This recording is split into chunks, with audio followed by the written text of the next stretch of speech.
All right. Oh, I guess we're live. It just took us right live. There we go. Hello, everybody. Welcome. Hello.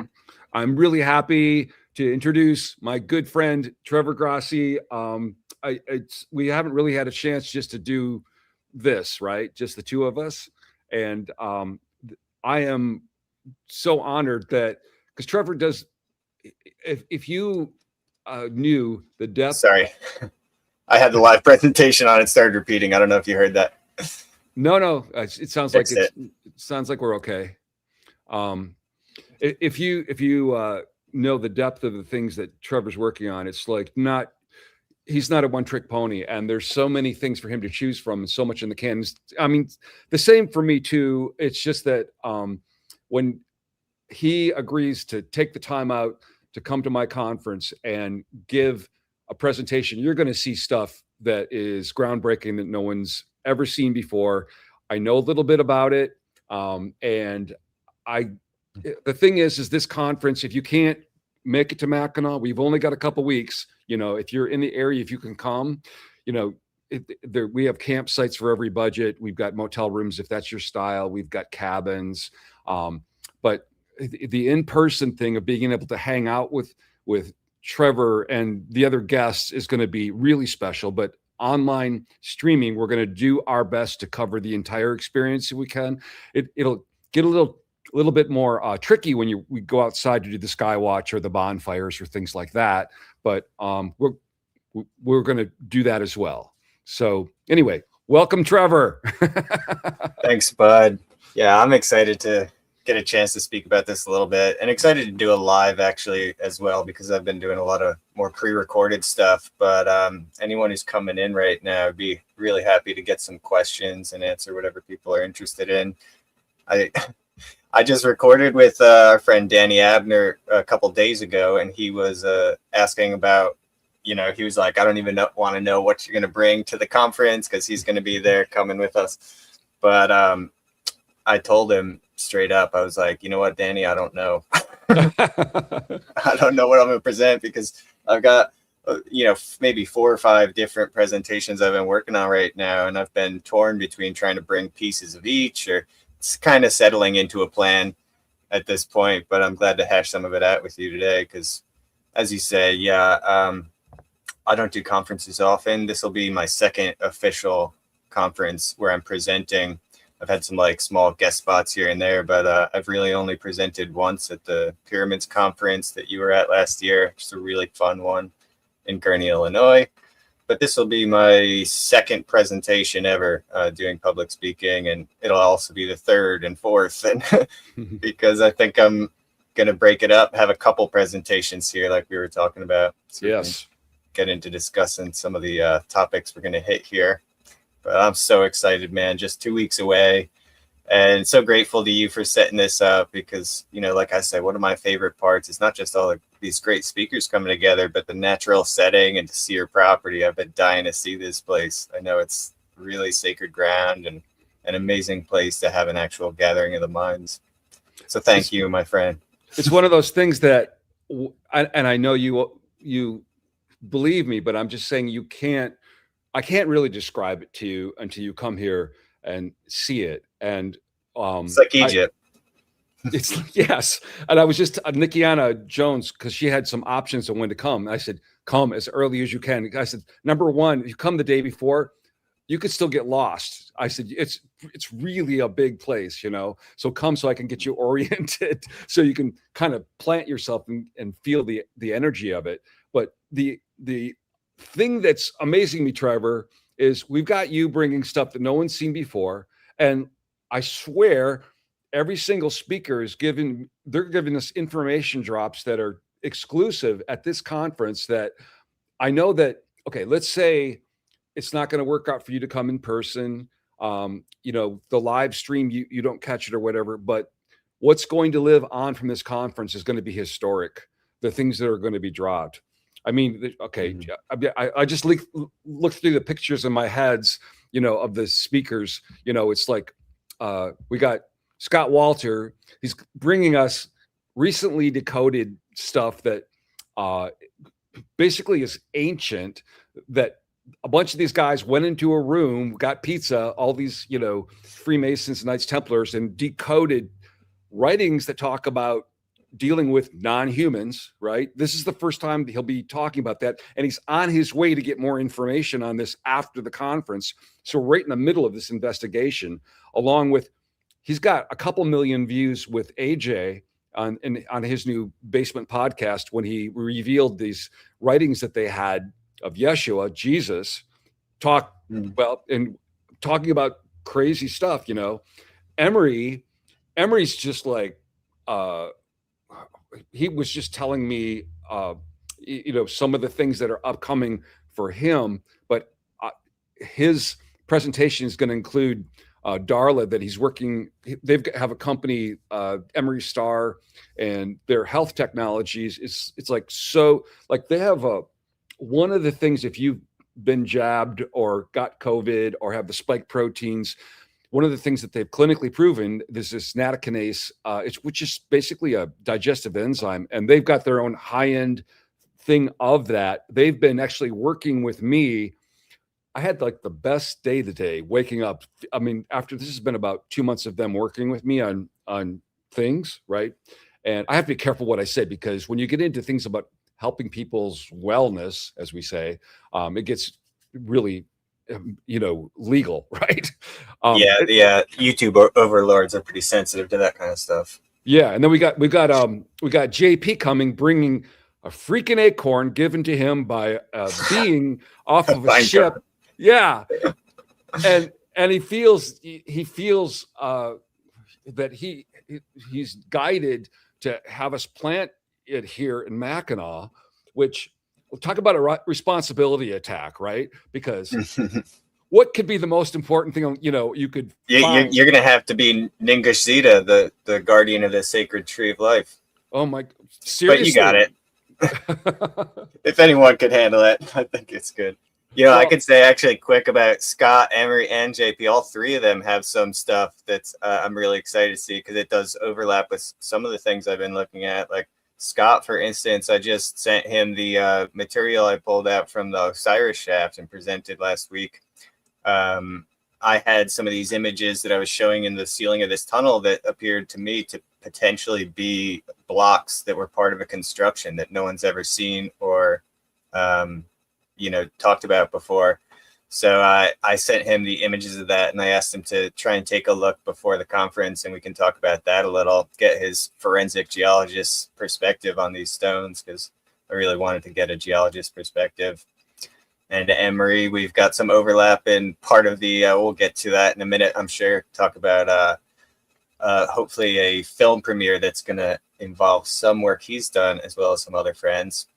JP, it was great talking with him and you and Issa recently, where we covered a lot of stuff. And I was asking him particularly more about one of my favorite interviews he's done with Michael Sala, where he's talking about all this stuff in the Grand Canyon that he's seen, which relates to, of course, the what's called the Kincaid Caves, where Kincaid, he had discovered these Egyptian artifacts and hieroglyphs and things inside the Grand Canyon. This was more like early 20th century, and some people had even said some stuff like this late 19th century. But nobody's really had any proof, because this was another one of those Smithsonian comes in, sweeps it under the rug, and it's gone.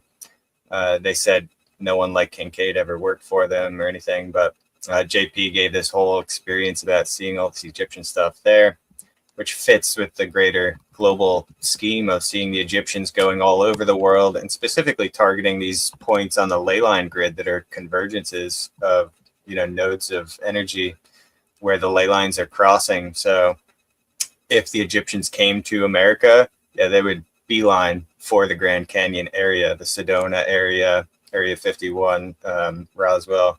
All of that is tied in with this kind of energy center over there, I think. So all of it makes a lot of sense. JP has been inside those caves, and he's working. I don't know if he's bringing it, but he's been working on representations of the things he saw in there.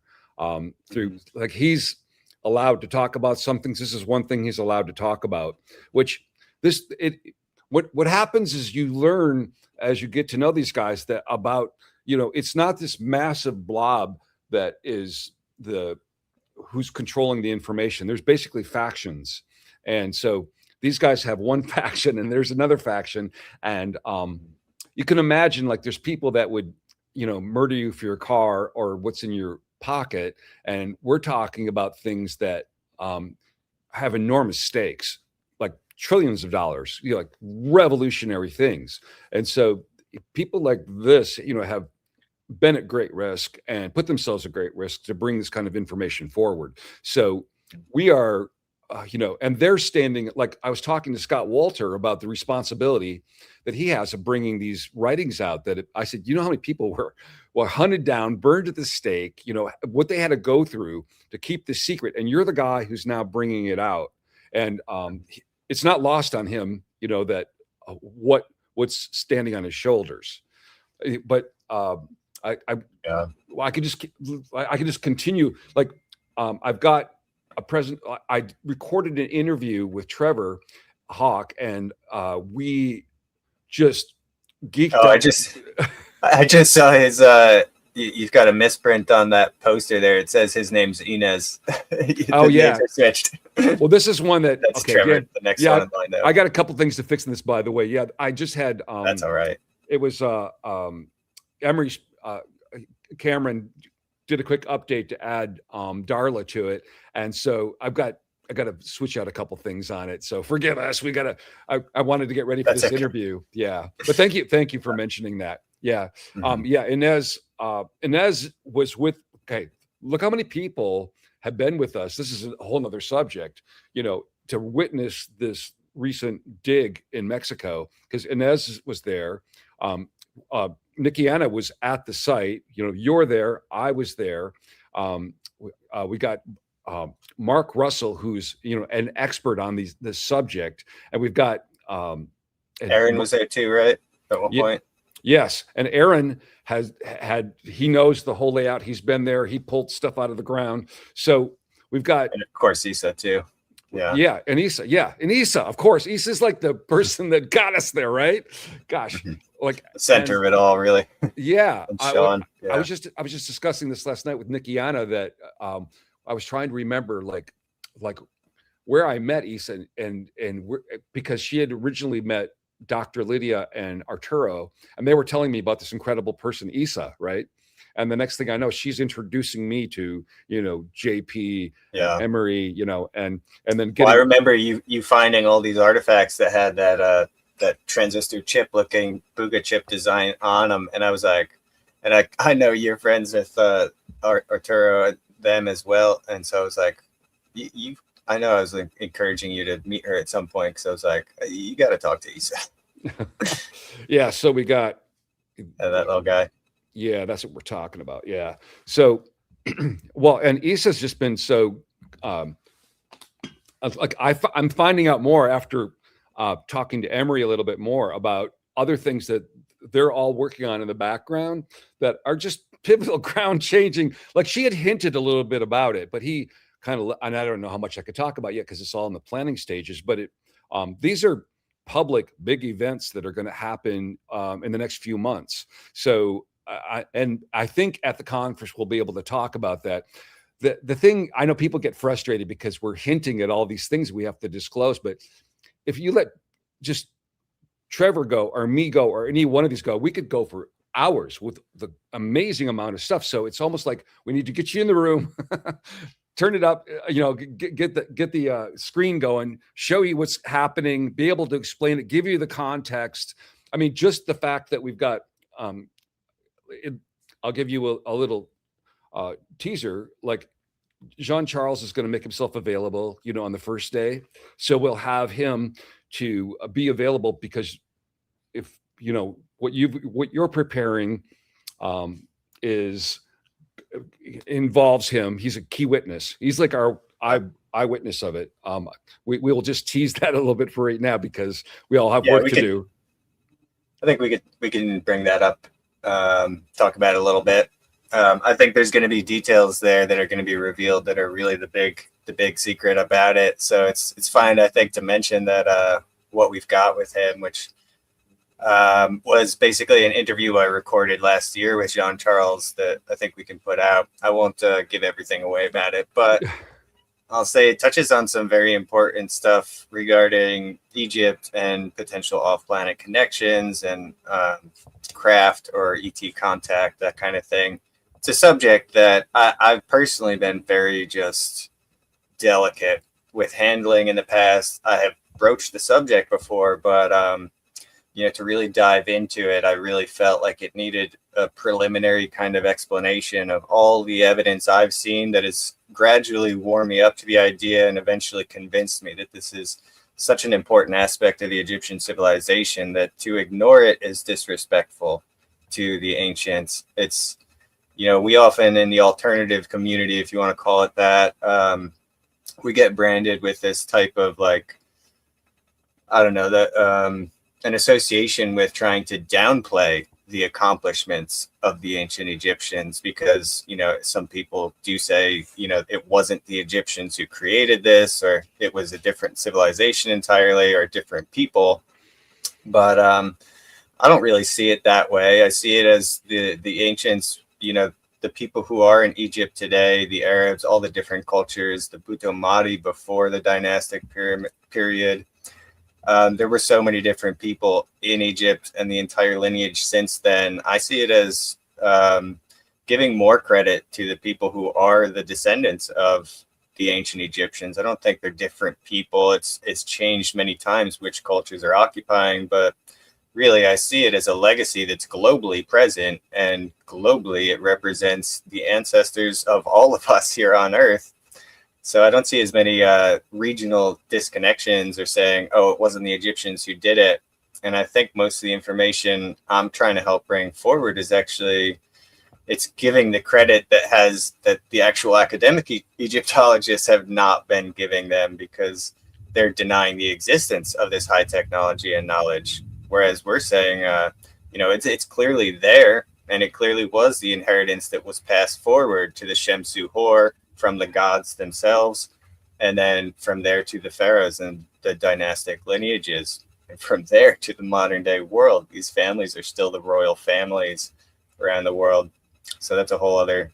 So I want to address this comment, because this is something that is in plain sight, but many people aren't even noticing that our own government has had sworn testimony about recovering craft and biologics. We're going to have several people here, some of them that are eyewitnesses. We're going to the Skywatch alone. I've been on a couple at this place we're going, and the things that happen in front of your eyes. There, I mean, I don't know how much we are so programmed to ignore and to yes, no, right, wrong, that even when the proof is in front of our eyes, we can ignore it.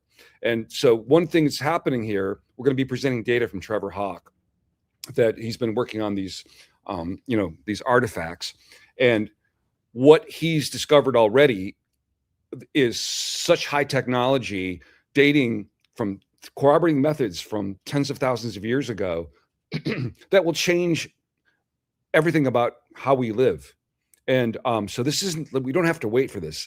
I mean, we will be disclosing that at the conference, and more is going to be coming out. And I'm talking about common materials like that can make self-healing concrete like the Romans had, right? And common materials that can make structures that require no maintenance, that are impervious to heat and cold and moisture intrusion, and lichens growing on them that would be permanent, that can be done at room temperature. Things that have been a mystery for years, along with the footage that no one has seen of these findings we've got from Mexico. And then I was going to talk to you privately about this, but you've got a few things that you've disclosed and shown that Egypt seems to have a controlling force there, that anything that points to non-human evidence gets covered up, blown up, disappears. And you've got at least a couple of things that I've seen that I think we could revisit for this to remind people that this isn't just Mexico. You know, it's a global thing, just like you said. So Yeah. yeah. Anyway, Yeah.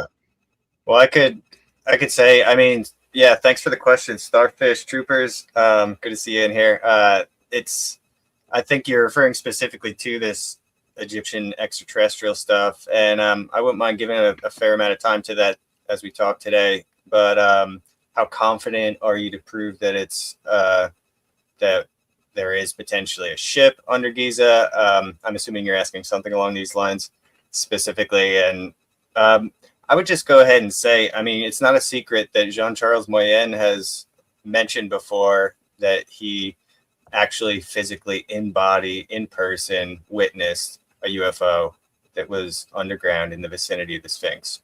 That's public already.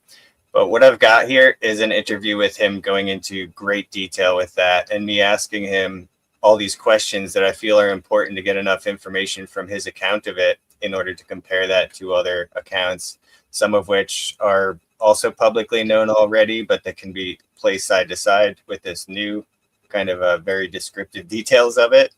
And so we have some more comparative analysis that brings it more into the realm of actually testing the information. And some of these other sources that relate to this question are also not known to the public. I've got some things I've never shared at all from other sources that touch on this subject as well. And I feel that because it's been, because I've been talking with you, that a lot of my friends at Giza, people who work in the ministry, people who work on excavations, a lot of them tell me to cool it down with the ET stuff, with the Atlantean stuff. These are the things that get me in hot water with some of the authorities because they don't like us talking about that, especially if we are bringing rational, reasonable arguments to it. So I've been a little bit cautious about it, and I feel bad for Jean-Charles that I've made him wait over a year. We recorded this interview, but I've kind of been waiting to place it into a bed of context that can give it some real consideration, because I have so much else, and I realize it's a big jump for people. We've got Ancient Aliens out here, and there's some good stuff in there. I don't watch that show personally. I mean, I've seen clips here and there, but most of the people on that show are friends of mine anyway, or people who I'm already familiar with their work. So it's definitely something that's grabbing the public attention. If we're going to talk about extraterrestrials and contact and what the government knows about it and the CIA, we have to also breach that subject of how long has it been going on? Is it really so crazy to really notice these things in the early civilizations that are telling us there was some kind of, I like to say, a cosmic connection, at least in Egypt. And for me, this was starting with the knowledge of the stars, of the moon, of the sun, of the earth that's present in that most ancient knowledge I see evident in Egypt, that's massed into the architectural language and all these codes that are written in the language of measurements and harmony and proportion. So knowledge of the stars, beyond what NASA even knows. If you look to Thomas Brophy, the astrophysicist who decoded Nabta Playa in his book Origin Map, things like this, some of Gary Osborne's work, you see that the Egyptians did in fact know some things about, for instance, these stars in Orion that were beyond what NASA in modern times even knows. Some of the stars, their planetary bodies, potentially the number of planetary bodies are indicated in these megaliths. So for me, it came from that and through into all, some stories I've heard from local friends in Egypt talking about ETs. We've talked about some of this stuff. I showed you some of that stuff while we were there.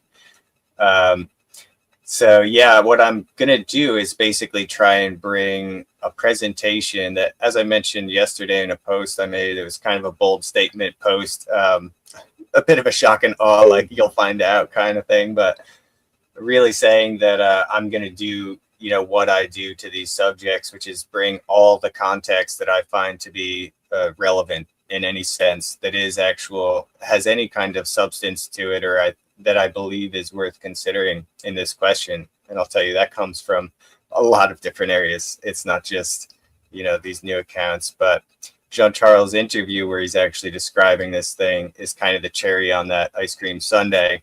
So I think my presentation probably on the first day of the conference will be, I think I'm just going to call it extraterrestrial Egypt because there are so many questions on the subject. And I really just want to, I've been wanting to kind of lay the bed for that Jean-Charles interview to set in before just like dropping it, being like, well, here's an eyewitness account of a ship that's in these tunnels under the Sphinx. So I don't think you could get in much more trouble anyway, so you might as well go at for this it. point. So like, I mean, okay, you were mentioning a lot of like modern sources, but along with the Egyptian, but we talk about the Dogon people and their information. Exactly. I mean, if you have eyes to see and look at the evidence that's everywhere, it's really in front of us. We don't necessarily need to have, a ship land on the White House lawn, which probably most people wouldn't even pay attention to. It's so odd what's happened with this, the way we handle information. But okay, so this is a good question about. Let's just kind of visit what happens in Egypt. You kind of think of this big kind of monolithic kind of thing, but Egypt has a lot of very intelligent people that know what's going on, that are a little embarrassed by the way things are covered up, and they're just as anxious as the rest of us are to let the truth out and to explore it and to find out what's going on. And so it's just like I was talking about this blob going on behind. There's factions, and so some are helpful, and some will block us. And what you have to just watch out for is the noise, because the bad guys like to put up a lot of noise. And oh well, we've retracted this paper. We've done ridiculous things like that. That all of a sudden you can tell a lot by who really runs with that. Whether they're on the side of covering stuff up, because this goes back to the beginning, to the last cataclysm and beyond. This amount of evidence, even the ancient languages, Yeah, you can tell who's being vague about it and just throwing this out for whatever it's gonna, like the retraction of that paper. A lot of people ask me my opinions on that, and I shared the one article where it was basically outlined like, well, look, if you're going to retract this paper after 4 years, your initial screening process had no problem with it, but after 4 years you retract it and you don't give any reason for the retraction. You just have this very vague methodological, errors that make the conclusions unwarranted in some sense. It's like, that's very obviously an empty fiat argument. There's nothing there. If you're going to remove someone's paper from your site, you need to explain why after 4 years you've suddenly changed your mind and give details, and you need to let Filippo Biondi respond to this. That's how the real science is done. So, I'm not interested in seeing people jump on that and try and use this as another means to kind of bury it. But, the spinning around Mars question that was just up a second ago too, before this one was also asking about, are we working to get these permits at Giza, which, yes, we're still always pushing for that. From my point of view, from my role in this, as everyone who follows me knows, I've never ever claimed to be any kind of official on the ground team member or anything. I am a journalist. I'm just a explorer and someone who likes to shine the light on it in order to get more attention on it. And then my goal is to bring funding into the foundation, Archaeological Rescue Foundation, because this is the channel I've set up to try and enable that attention that's brought to these subjects to generate funding. And as we all know, it all comes down to money in Egypt, because we can't blame the gatekeepers if no one's come to them or come to the ministry and proposed a project with the budget and the university, the two ingredients you need. But of course, the university is easy to find if you've got the money. So it's always really about money, sadly. So basically, we set up the channel for it, and we're telling people, if anyone can help bring philanthropists to this website and have them take a look at some of the proposed projects we've written about, which could be done if funding comes in, then we could take some of that money, bring it to these universities who are already interested in some of these projects, like these shafts or the second Sphinx, or there's so many. I could list a dozen at Giza alone that are completely non-invasive explorations using GPR, using remote sensing, but also just clearing sand out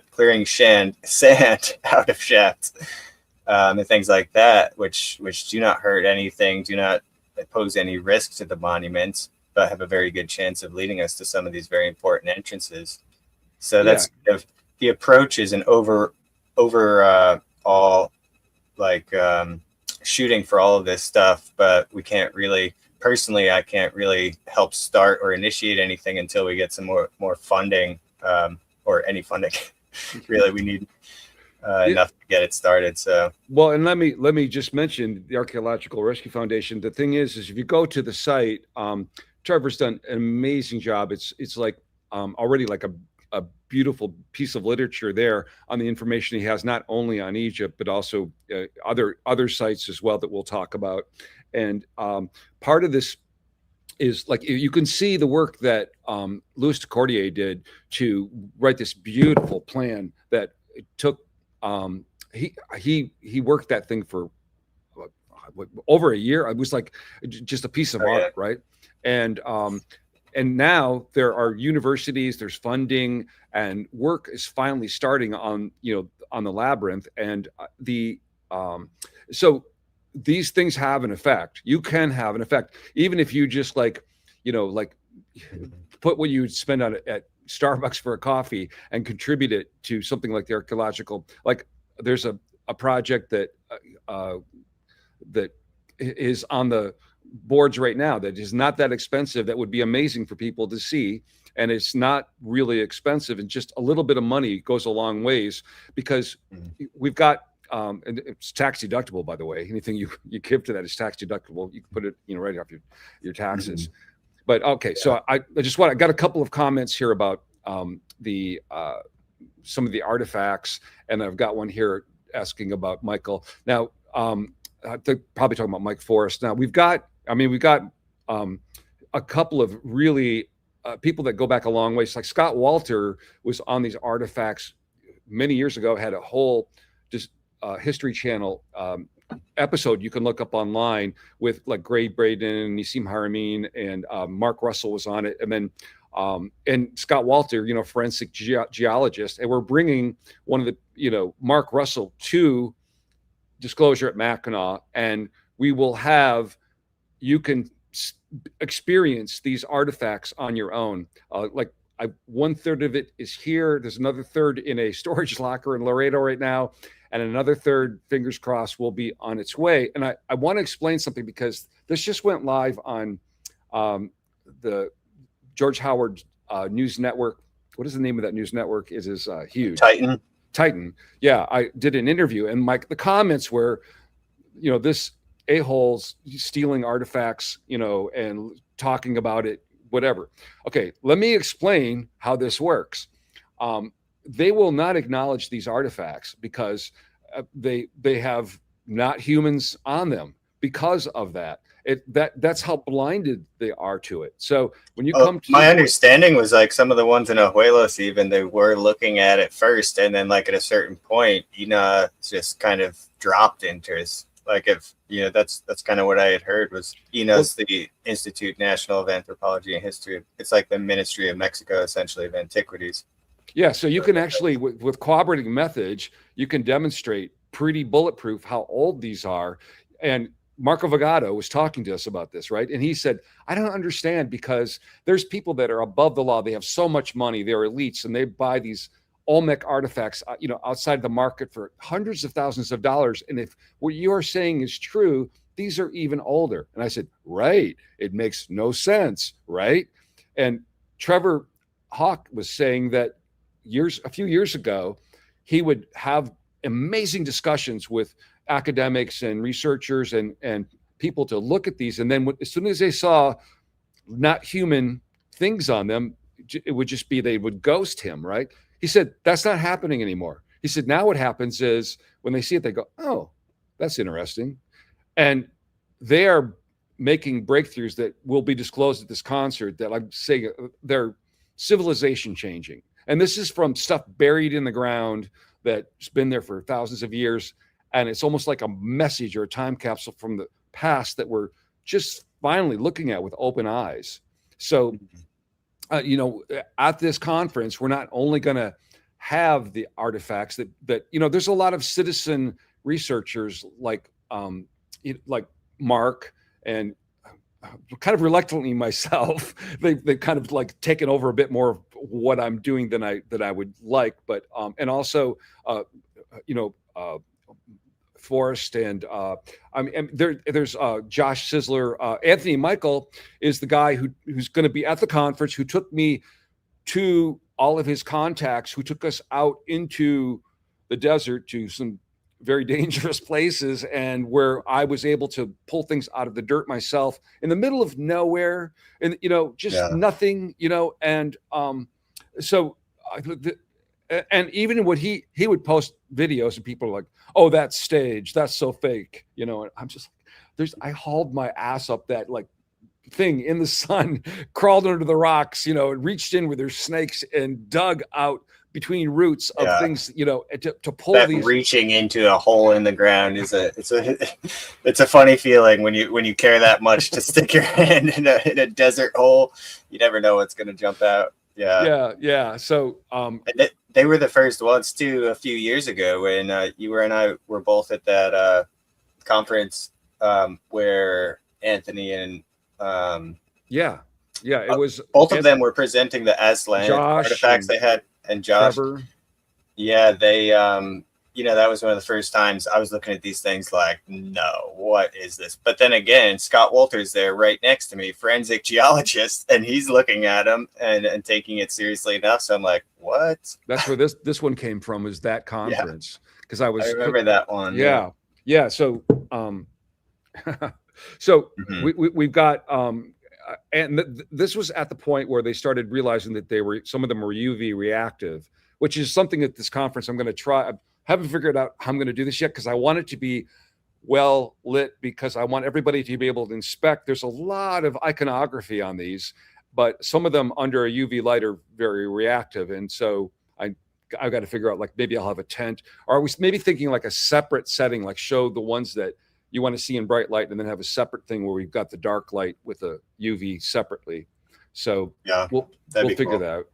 Yeah. But there's literally, you know, that's just a tiny portion of what we're going to be dealing. Okay. So let me we've got, now Aaron has just finished a film with Tyler on it's A Lifetime of Silence, on the secret programs, and some of the things that Drago Reed will be bringing forward, as well as Jean-Charles, things that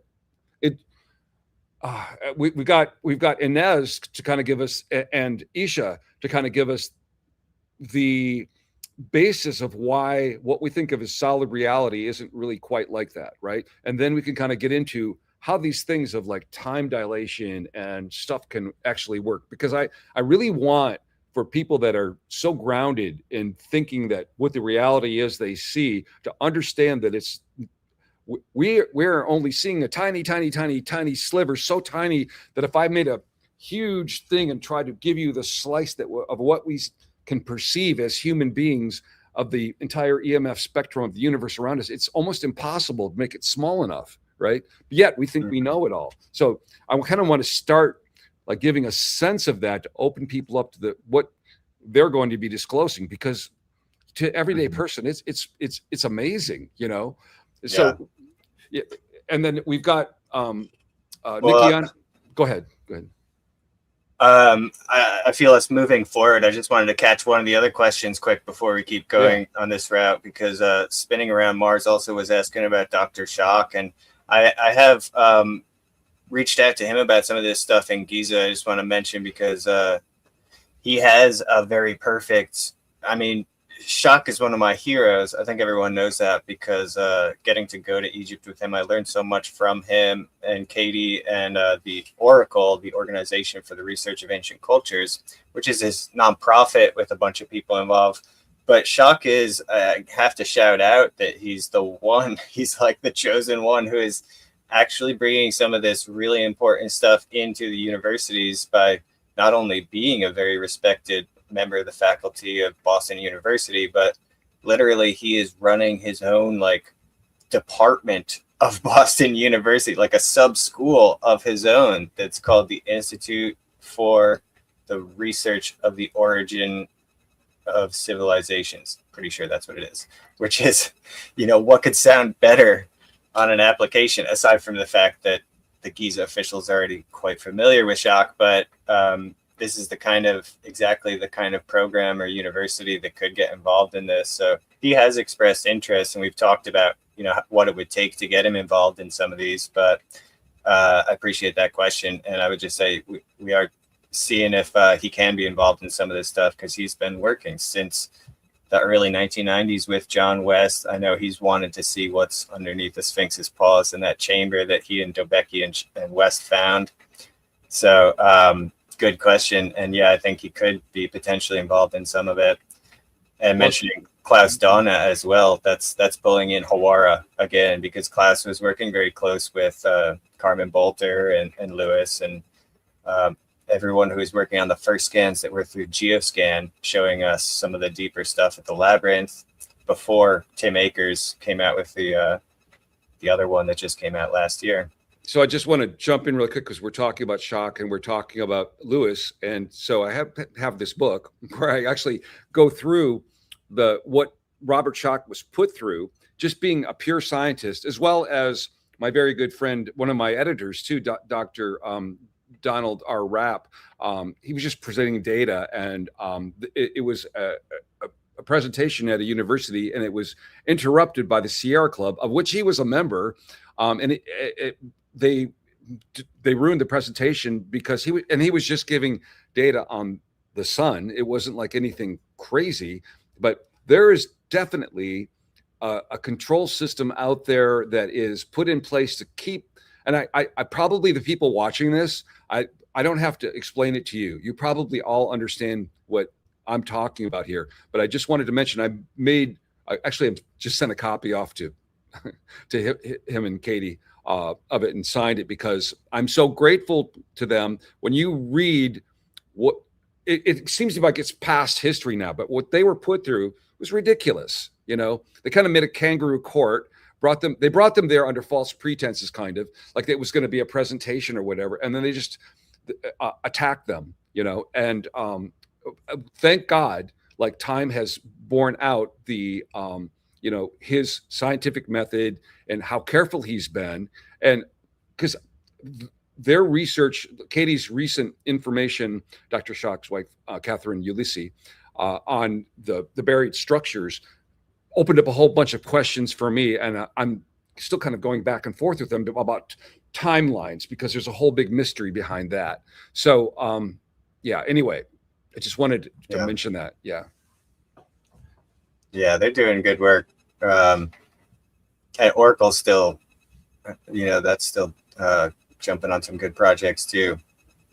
So I want to just answer this one. Yeah. Yeah. What's up, Danny? I think you know the answer to that. The question is, how many of them have we found? There are definitely many halls of records. If you look at the Casey information, if you look at all the other evidence we've been slowly pulling together, this is actually breaching the subject of what I think is going to be my second presentation at the conference. Also could lead into that right there, which is of course the trip that you and I did with Marco Vigado and some other friends, where we went to Piedras Negras in Guatemala, which is not only another ancient Atlantean record hall according to Edgar Casey, but one that has exactly identical contents according to him to the hall under the Sphinx, which is much more difficult to do research on or to get work permits for.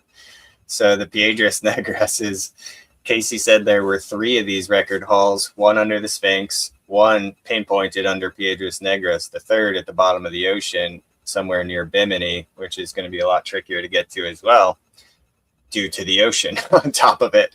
But this one at Guatemala, I'll tell you, it's right there. Nobody's really given it the fair attention it deserves in all these years. It's been very difficult to get there, extremely remote in the P10 region of Guatemala. It's way out in the wilderness. What a fun trip it was getting there, right?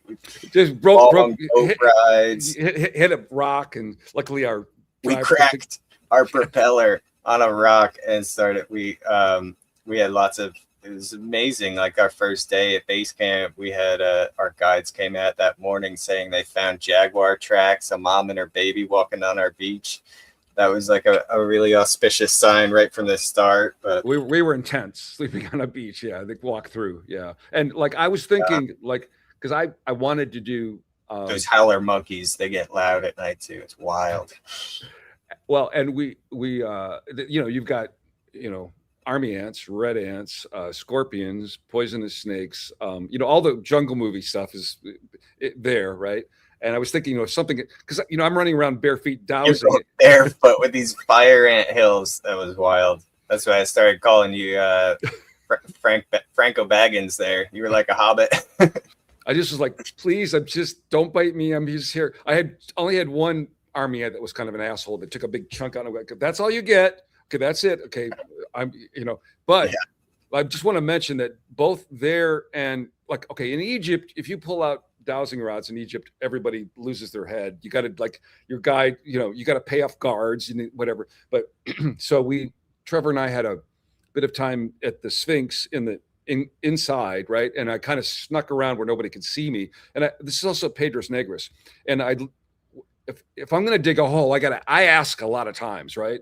And you have to understand that dowsing's a real thing in order to follow the story. But I asked probably 30 times going around the Sphinx, kind of hiding out.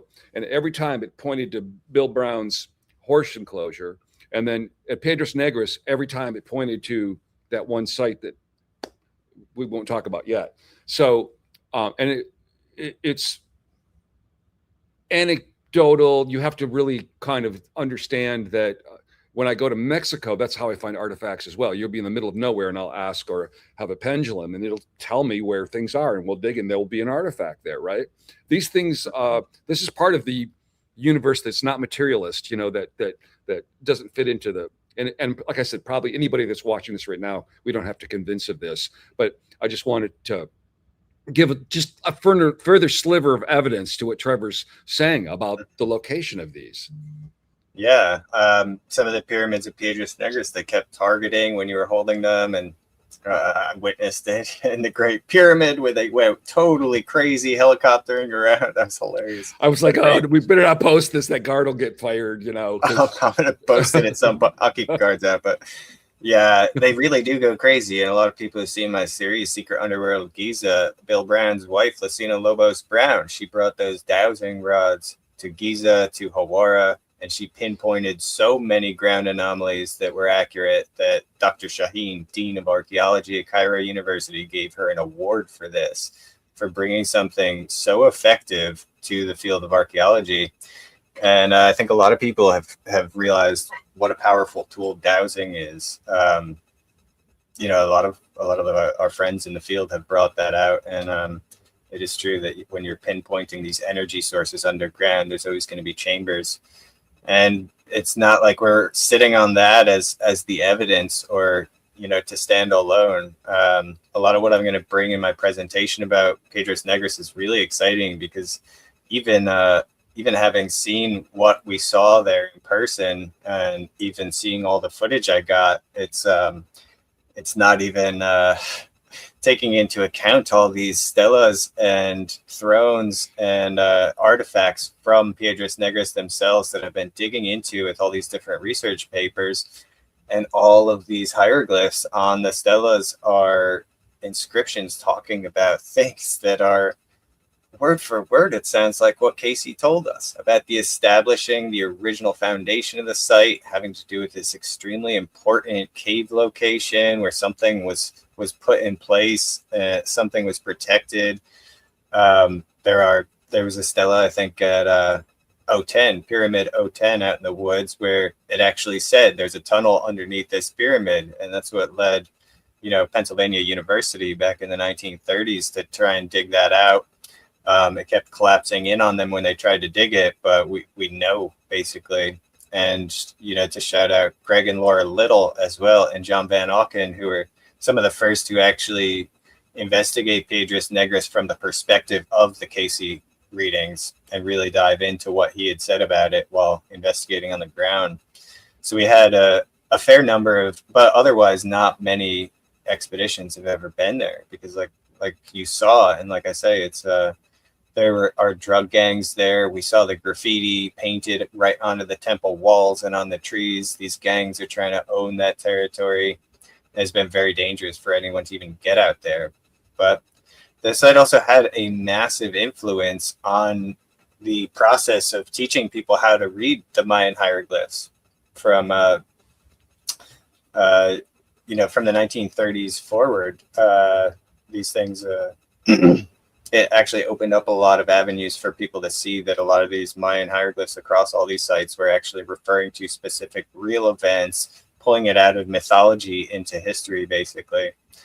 So there's a lot there. It's really too bad we don't know somebody that could maybe look underground for us and tell us what might be there. It's too bad we don't have anybody that can help us with it. So I just want to mention from this comment, it's actually not off track when you're talking about Freemasons, Knights Templar, things that, because that's what Scott is going to be bringing to this conference are things they've got their coding of these documents, and it's not simple either. They've got various methods, and he was describing.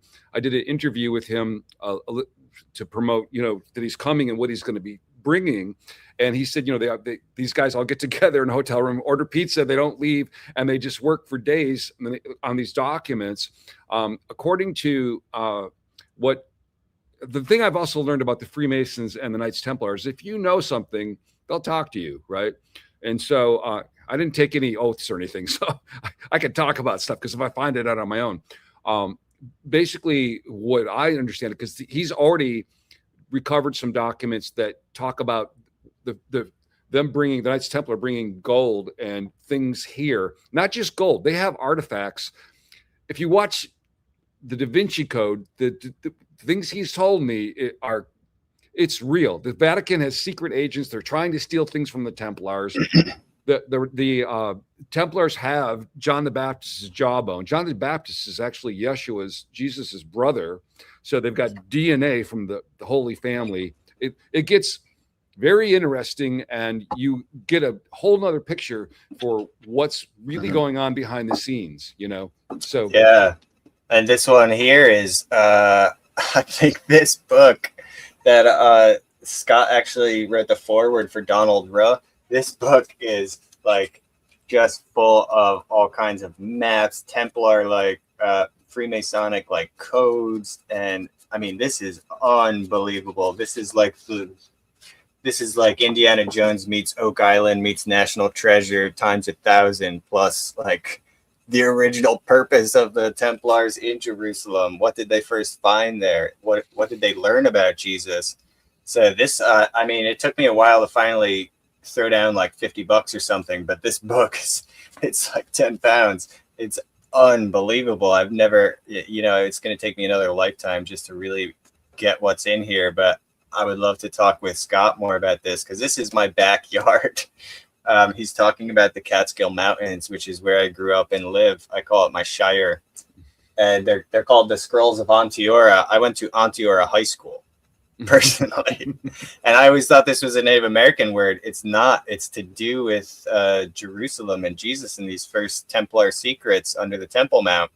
So this thing, I don't know. I had read my friend's book, Secrets in Stone. That's somewhere back here. By Glenn Kreisberg, my local friend who's doing all this amazing work. Actually, I see Tammy's in the chat now too. I just saw Tammy and Glenn at the Set in Stone Megalithic Conference here in the Catskills.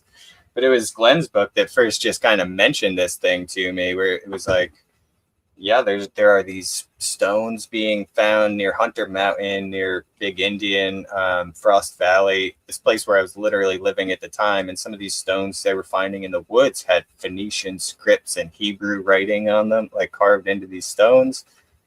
It blew my mind. This is my backyard, and it's like the real Oak Island treasure story, the real Da Vinci Code, all that just kind of mashed up in one, like on steroids. So definitely Nice. shout that book out. That's amazing. Nice. Yeah, hoping to talk with Scott more about that in the future. Hopefully do some interviews about that. Well, I mean, just the fact that these things that they've been keeping secret for so many generations that, like, he was explaining to me, like, somebody dies and then a bunch of packages go out. By the way, that's the other one. I just want to show Spirits in Stone by Glenn Kreisberg. Anyway, sorry. Right. No, that's all right. That's all right.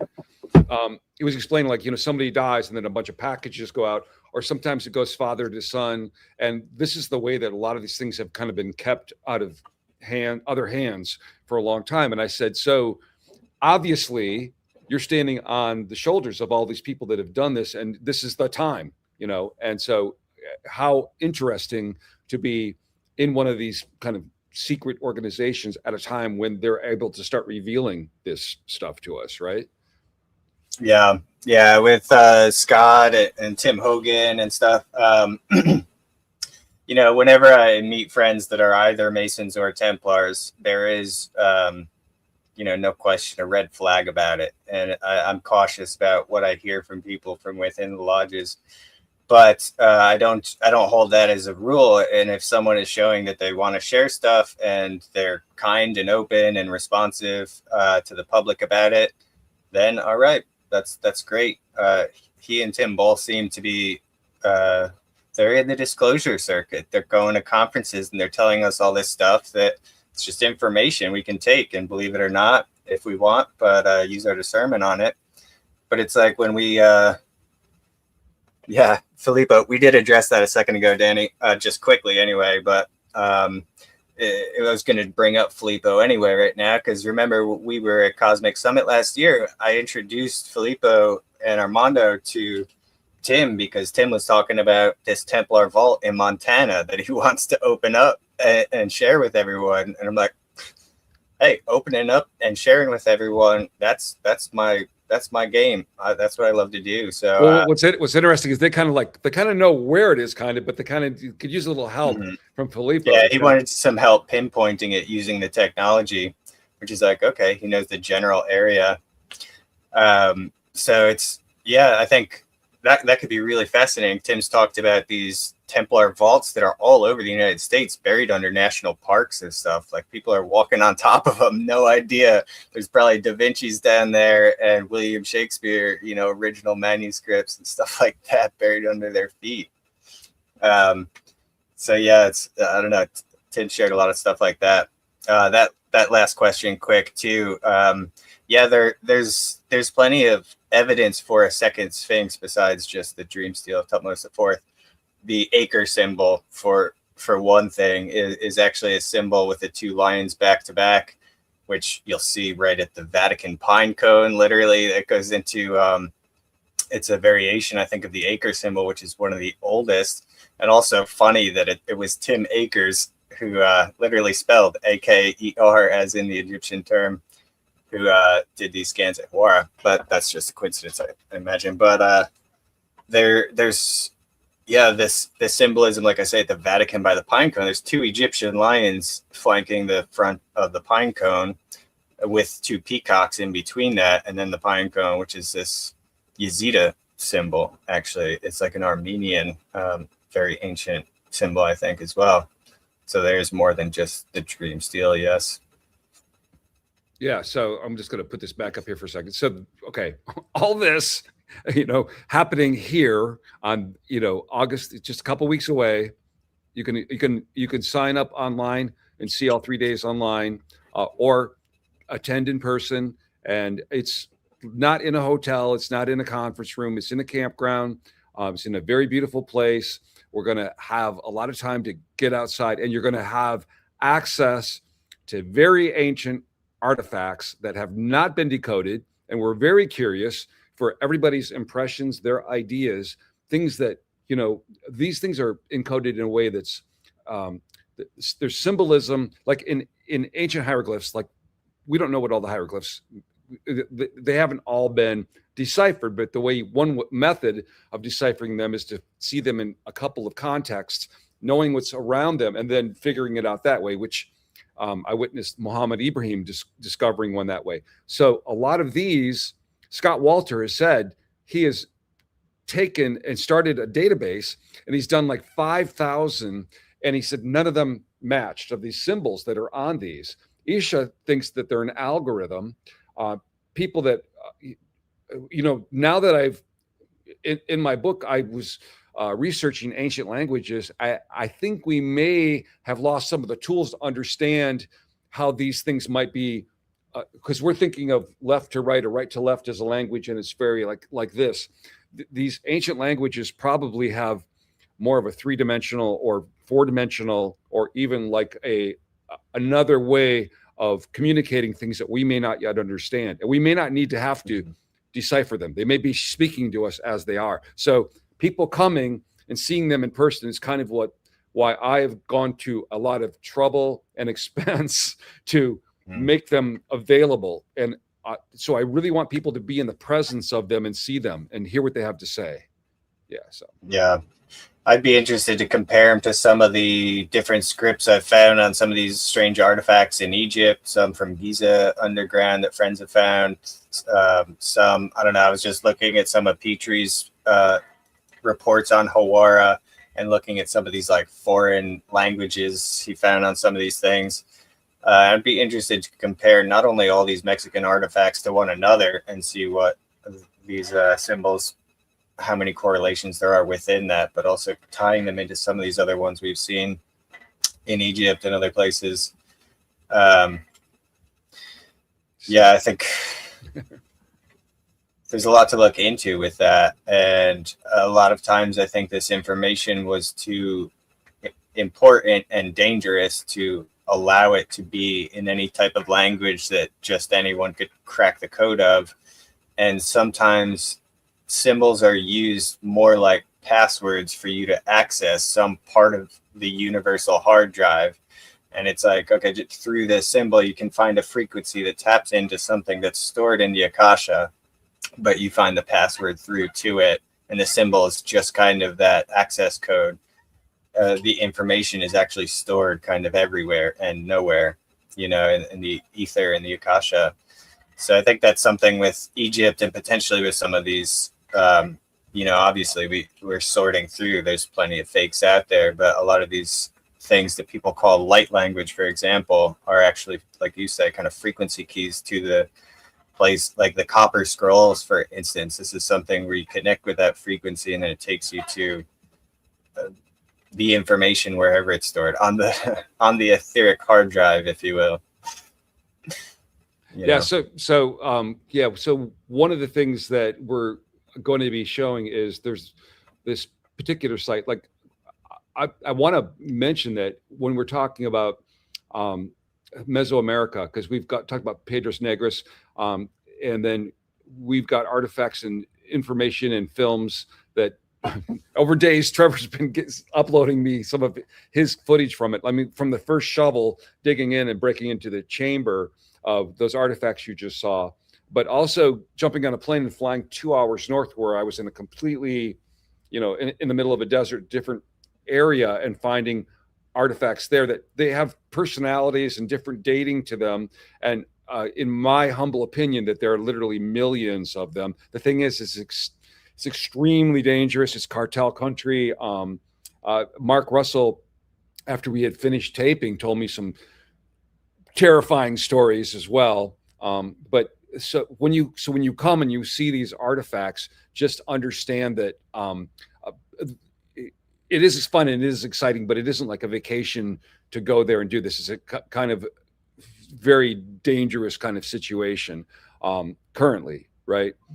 And so anyway, just wanted to mention that, because when you see us, like, it's exciting, I have to admit, to you know, Trevor's the guy. Him and Isha can fit in these tunnels really well, so they're in the front edge of it.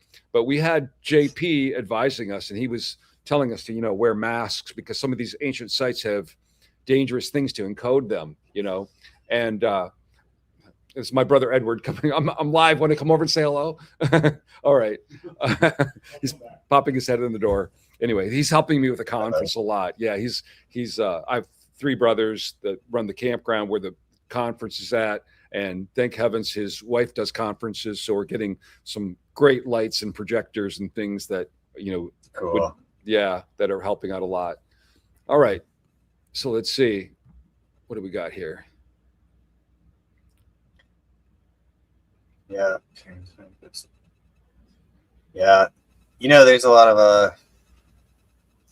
There's a lot of crossover here. I see people mentioning Regulus also. There's a lot of talk about Chris Bledsoe's kind of prophecy for the new Sphinx information coming out this year.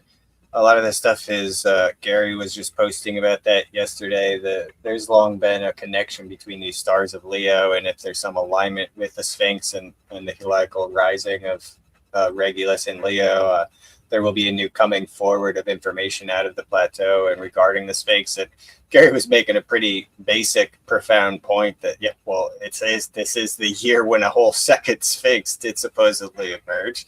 That's pretty big news.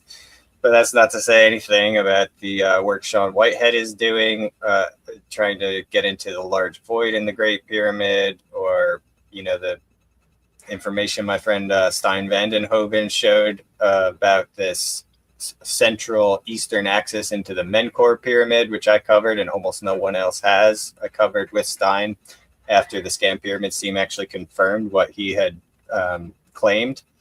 An entrance into the east face of the Menkaure Pyramid. The stuff at the Osiris shaft and the coming forward of this, what we're calling Göbeki's tunnel.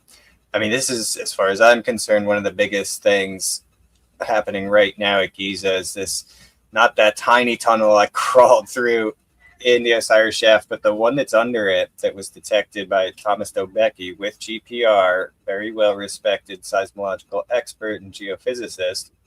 This is not SAR. It's not contested technology in any way, which is not to say that Filippo's scan wasn't showing us the very same thing, because I highlighted on his what looked like potentially a section of this tunnel right under the 3rd level.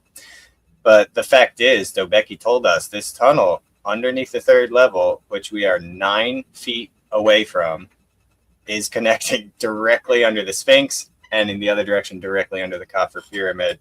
So everyone talking about, why don't we just go down there and see if these giant columns or wells or pillars under the pyramid exist? I mean, I've shown everything I could possibly show in the entire length of the Sphinx Causeway. There is a tunnel from the Sphinx to the central pyramid. It runs exactly 9 feet below the bottom of the ladder at the 3rd level of the Osiris shaft. That's where Göbeki first picked it up. He said it's running 15 feet below the tail of the Sphinx, entering under its body. And he said it goes straight over the Khafre Pyramid. And I've even showed in the Pyramid of Records video I did with Bill a couple months ago, I put out, was showing that past the Sphinx in this main chamber beneath the Sphinx's body, it connects further northeast to where we believe these literal records are, the Pyramid of Records or the Tomb of Records or what have you. But we also showed in that same video that Bill's GPR scans are the ones that were done by Dr. Abbas in the National Research Institute of Astronomy and Geophysics, 2006. But I was really trying to shine a light on in the Secret Underworld series. These showed 2 entrances under the east face of the Khafre Pyramid, where this tunnel from the Sphinx is clearly splitting through some chamber into 2 that are going in exactly where the Khafre project showed us 2 tunnels inside the pyramid coming out. So the GPR is showing us these 2 entrances under it. And, there was also that Rosicrucian map video I did where Tim had given me this map, which he said was the source map of Harvey Spencer Lewis and H.C. Randall Stevens. So this all ties together with our favorite Salim Hassan, the man who was actually excavating all that stuff from 28 through 35 approximately. And one of the things I'm really pulling together as I get all this evidence in one place is that I believe Salim Hassan found Göbekl's tunnel and got into it. Because many of these reports coming out in the 1930s, it was saying straight up, there's this subway running from the Sphinx over to the underneath the Sphinx Causeway to the pyramid. I mean, so many of these very direct statements that were leading to all these papers coming out and supposedly photographs circulating to scholars and stuff that were showing this underground secret city. That was when it first started getting called that, because they were finding side chambers with elaborate reliefs and all these things that we've never seen down inside those shafts. But it seems very clear to me that this was what caused the sudden cessation of all of that, like all the papers and everything. 1935, it all basically just stopped, and all this attention got drawn to other projects in Egypt. I think it was because Salim Hassan found the tunnel that Göbekli has seen with his GPR. I think he got into it, and they probably went straight underneath the Copper Pyramid and saw some of whatever these huge columns are. I think that's why it stopped in the mid 30s. And I think we're 9 feet away from it today. So, I was talking to Danny about that too. I'm like, I'm not a fan of drilling, not as the first step at least. Let's pursue all the non-invasive, clear the muck out from the bottom of the trench around it, around the peninsula in the 3rd level. Clear out the muck in the mud tunnel. See if we can just get lucky and drop the camera down through this fissure into the lower tunnel. Or, worst case scenario, we could always just drill a tiny hole. If we were sure we wouldn't end up accidentally flooding the tunnel if it's not already flooded, then we could potentially drop a camera down there. So there's a lot of sand and spoil and garbage that could be removed, that wouldn't hurt anything. And and these corroborating technologies, when they overlap, this is the thing. It's like even the artifacts of Mexico, when we've got thermoluminescence, carbon dating, and we've got this new discovery of a plant-based catalyst that was used to make them, that also gives a dating from inside of them, as well as ceramic, magnetic. Any one of those specifically could have a problem. But when you have them all lining up, and you've got GPR and you've got SAR, and then you've got Filippo's own tomographic, and they're all lining up, and we just got to clean a bunch of garbage that's been either dumped in or blown in. Yeah. What's the argument? Well, there's these shafts all along the Sphinx Causeway. They're just sitting there full of sand up to the surface. 3 of them directly on the Sphinx Causeway itself, including the Osiris shaft is one of 3. And the other scans from Dr. Abbas in 2006, they show anomalies directly to both the east and west side, right next to the Osiris shaft. So these chambers, these hypothetical chambers, I'm saying could exist if what I'm seeing in that mud tunnel are actually blocks above it. Then those chambers, this is exactly what Bill labeled as T1 and T3 anomalies on some of the scans that he revealed in Giza Report 2008, not the official report that Abbas released, which took 18 months to get out and had a lot of clear indications that Abbas couldn't say everything he wanted to say. But he basically did say there's plenty of reason to pursue seeing what all these anomalies are. They're caves, they're tunnels, they're chambers. Some of them did look clearly man-made, and etc. So, I'm seeing these mentions of Matt Beal, and I just want to mention that I made a coloring book and a Mr. Rogers video for him, and that's all I'll say, because I don't need to poke a bear, but yeah. So when you've got something that's gone on for 10 years, nothing comes out until Filippo gives us something, and then we see a bunch of cloudy stuff, and then Filippo's got these beautiful, and okay, let me just mention, if you don't know my origin story with Trevor Grassi, this is one of the reasons that I am such a proponent of not only Trevor but Filippo, because before anybody knew anything about any of this, or before Trevor Grassi was Trevor Grassi, he showed me, we were in Egypt, and Mohammed Ibrahim had brought him on with our group that day, and he showed me what no one had seen. William Brown had some GPR scans that hadn't, nobody was looking at, and then he had Filippo Biondi's 2022 scans, which nobody was talking about. It's amazing. They did a press conference for that as well, and they were amazing. Those scans of the Great Pyramid that Biondi had in 2022. But Trevor put them over top of each other and saw these guys didn't know each other. It was different technologies, and it had been a decade apart or more, and they lined up, right? So you got what better scientific, kind of cooperation could you have, right? And so this was in advance of the Caffrey scans coming out, which suddenly everybody noticed. And well, that was like the first one. It was it was really based on eyewitness account of this guy who we knew lived in the city, in the village there, and his house was on top of this thing, and that's how he ended up getting into it. But it was raided in 2019, and the dig got busted. But we knew who that guy was, and he told us about what this structure below was. And Bill took the initiative in commissioning that model of it, and no one had seen it besides Bill. Richard Gabriel helped. A couple other friends were helping him, and he was pulling together other information from locals. And we were visiting together. Me and Bill went to visit another guy who lived in a building right next door to there. He was telling us about some of these chambers his father had found in the 1980s. There was one tunnel to the Great Pyramid from that zone, at least, that we know Hawass was even aware of, going back to 1980. And then there was that other tunnel just south of it. So a second one that was heading straight towards the Great Pyramid as well, two of them from the village.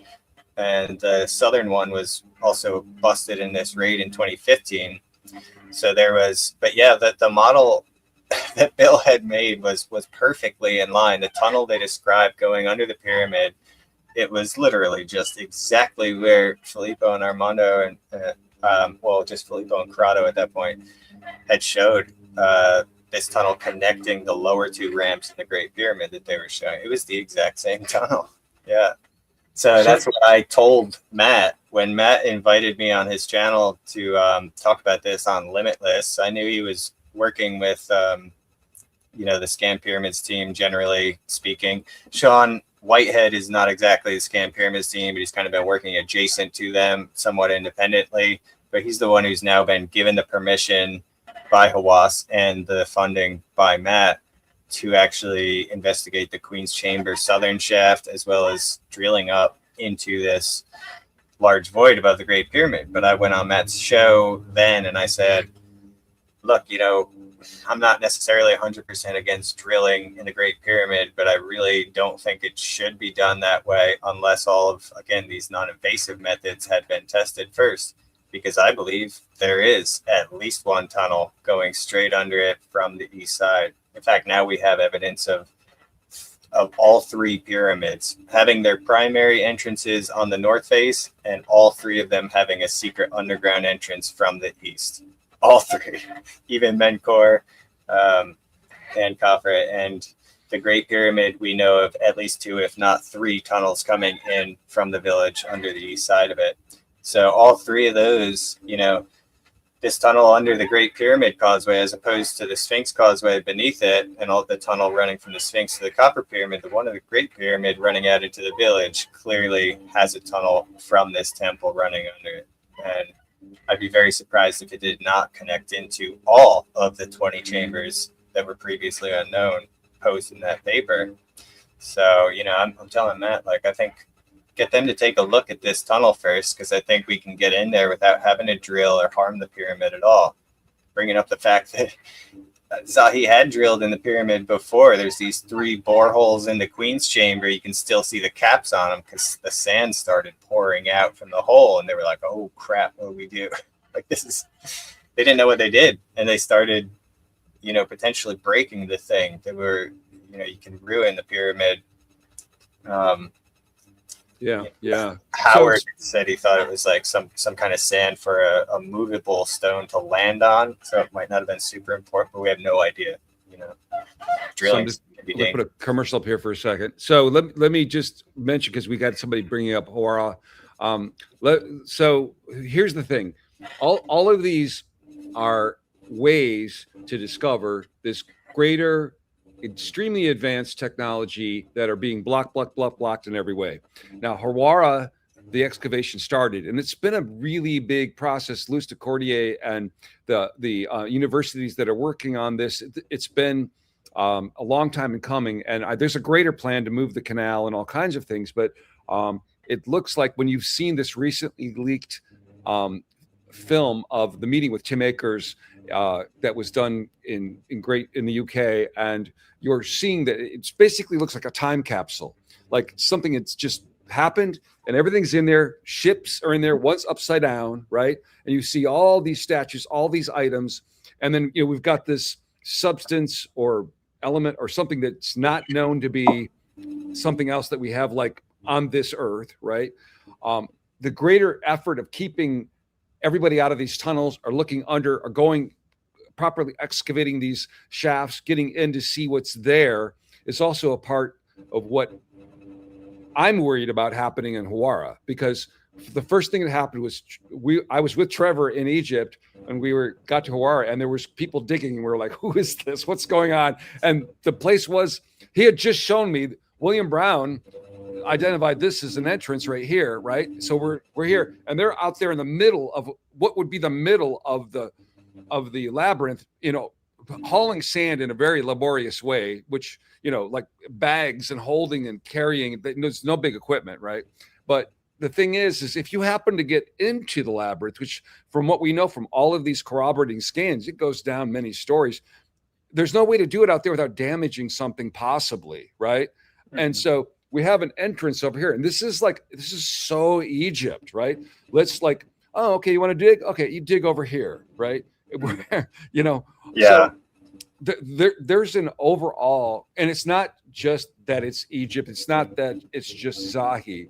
There's an overall greater effort to keep us from understanding our true origins, the ancient technology. There's efforts by these, I would say, these dark forces to grab it, snatch it up, keep it, because they're using it. They're controlling everything. Right. This is, in my humble opinion, Yeah. Yeah, a lot of people say they've taken everything that's worth finding down there, but that's not true. I'm gonna say, for a couple reasons. Some of the stuff is too big; they can't even get it out. One thing you'll be giving evidence on it, disclosure of Mackinaw, right? Maybe a couple things. Yeah. I mean, obviously, all this work at Hawara is bringing up this subject of, could this thing be a craft? Could it be a ship? It's, what Tim was describing is this very rare exotic metal, I think it's fair to say, something he had never detected the material signature of before, giant 40-meter freestanding object. And now that we're seeing, all of this stuff in Hawara with... we're seeing the Tim Akers tapes now. We're seeing the Harrogate tapes, which I've seen a few months ago, and I've been trying to get these all public. But this gets into what Tim Akers, the actual expert who was in charge of those scans, actually sees in these scans, because we've never had his opinion on it. He passed a few years ago. And so these videotapes that are showing him describing it are absolutely invaluable. And what we're seeing is not just this one massive freestanding object in the middle of the giant central gallery that he's describing as 100 by 40 meters, but there are all these other artifacts all around it too, freestanding objects like statues in a museum exhibit. And that's literally what Tim Akers says, exactly what we've been saying, that we've been believing is likely true, is somewhat speculation, but here's more very, very solid confirming evidence where Tim is saying, this thing looks like a museum. It's an archive of knowledge, a library of artifacts, and repository of technology and knowledge. So it's amazing. I'll take a look at this, Trevor. Tomorrow they gave you unrestricted access. I like these kind of hypotheticals. Well, let me just mention, Jeff is being invaluable helping me with the conference. He's actually part of the team. And so thank you, Jeff, and a shout out to you. And so I definitely, yes, go ahead. Would the Giza Plateau count as one location or not? because that would be the obvious choice. I mean, Giza and Hawara have gotten a lot of my focus, obviously, because I think they're the two most important. But it's kind of might be a cop out to say Giza, because Giza has many locations, if you think of it that way. But there's a couple dozen different spots on the Giza Plateau I would specifically want to excavate. Though if we could call it all one location, then I'd say let's start the project. It's probably going to take us a full century to excavate the roughly 3,000 shafts on the Giza Plateau that I counted in Photoshop recently, and I showed these images. Something like 300 or 500 in the southern and eastern cemeteries. The western cemetery, though, 1,800 shafts. 1,800. I took little arrows and placed them, zoomed in on Photoshop, every single one. A lot of them are the smaller ones, but then you have these huge ones on top of the mastabas. And so judging by that, and by the fact that Google Earth will show you a lot of these shafts, hundreds of them at least, were not even seen 10 years ago or 15 years ago. So how many more are still there under the sand we haven't even seen yet, much less dug the sand out of and got to the bottom of? At least 3,000 shafts on the Giza Plateau alone. I'm very confident in saying that. And a lot of the ones, they were excavated by various people, from George Reisner to Herman Juncker to Salim Hassan. Obviously Colonel Howard Weiss. There was Perring, Belzoni,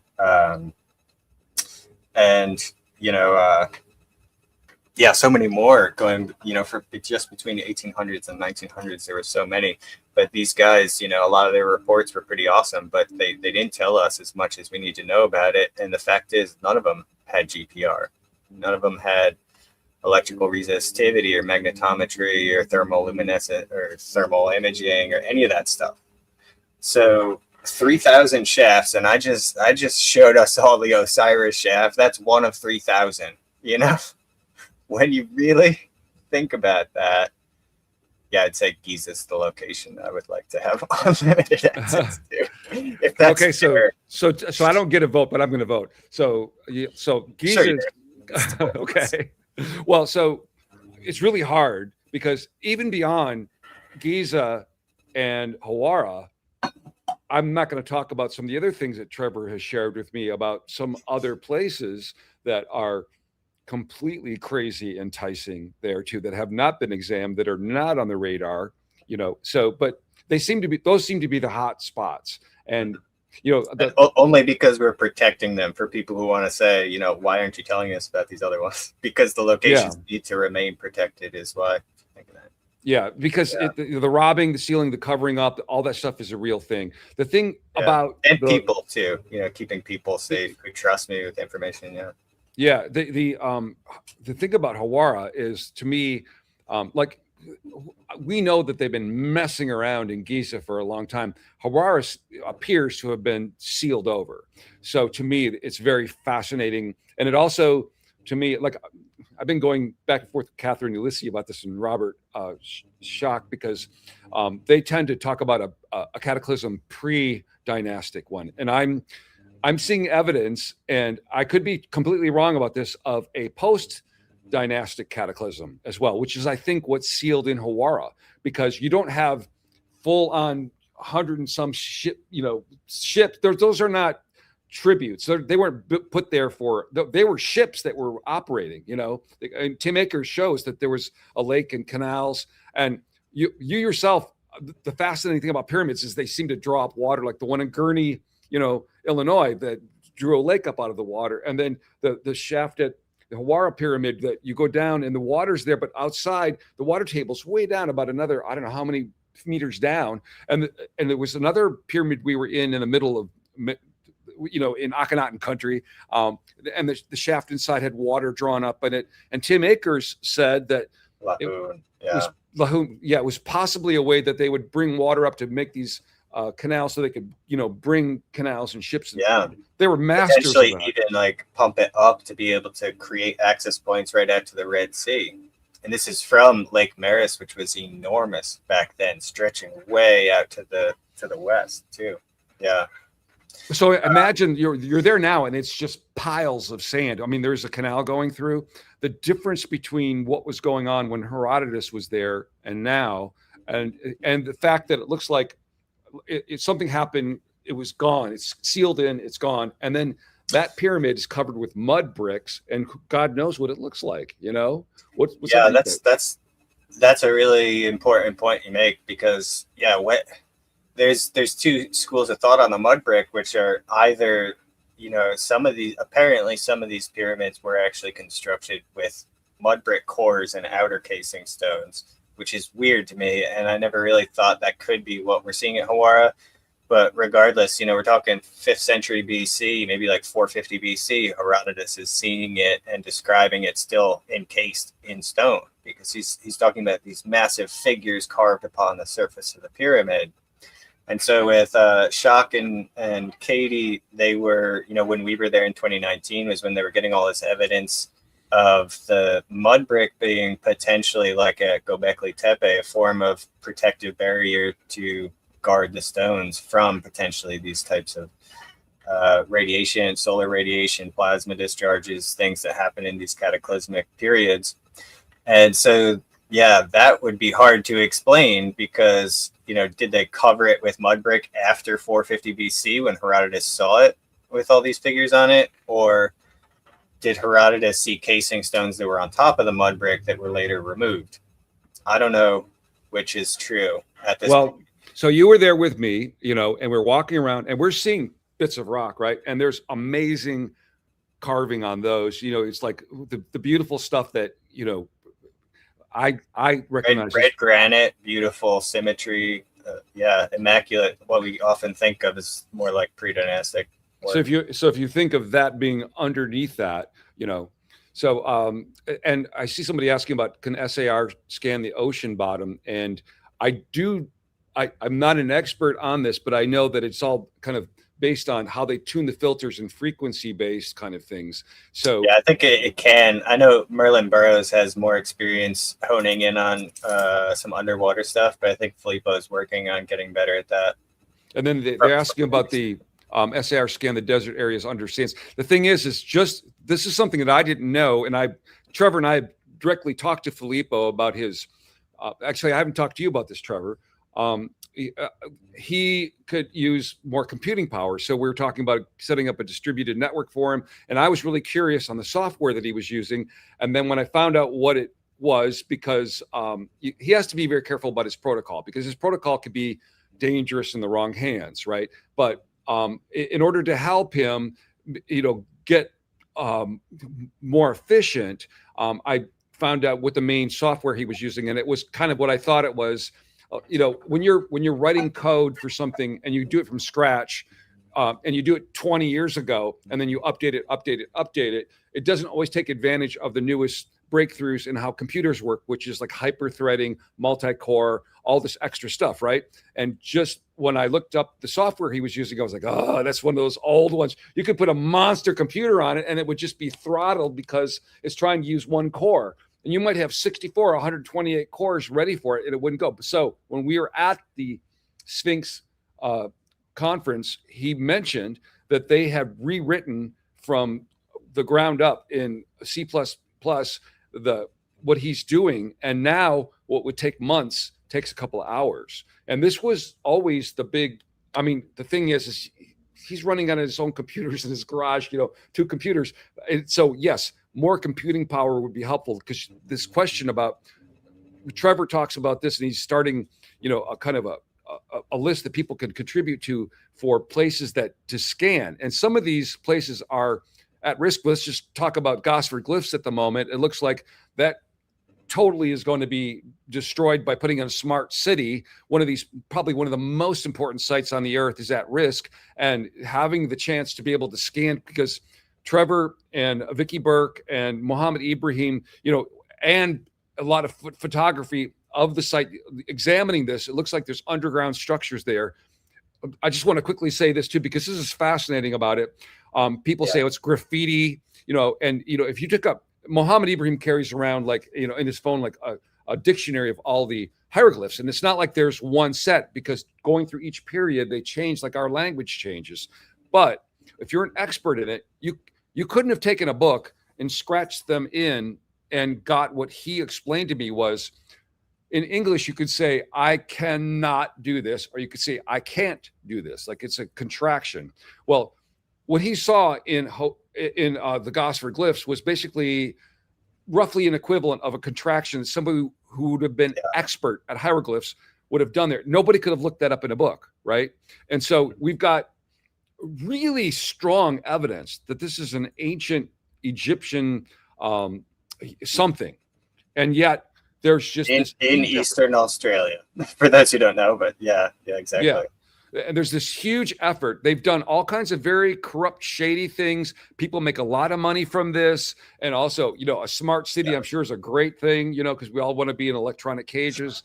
But, and this is going on right now in Australia. They're basically going to pave over and put housing lots in this. It was basically a sacred indigenous area. The last surviving woman, they did a blood test, found out her bloodline, that was her tribal land. But then there was a second test that was literally about $500,000, and these are tribal people. They had time, crunches on it.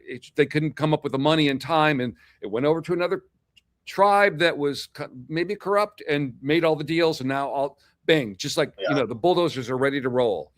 So people, this protocol that Filippo has is literally the only way that you would have in these kind of situations to go, look.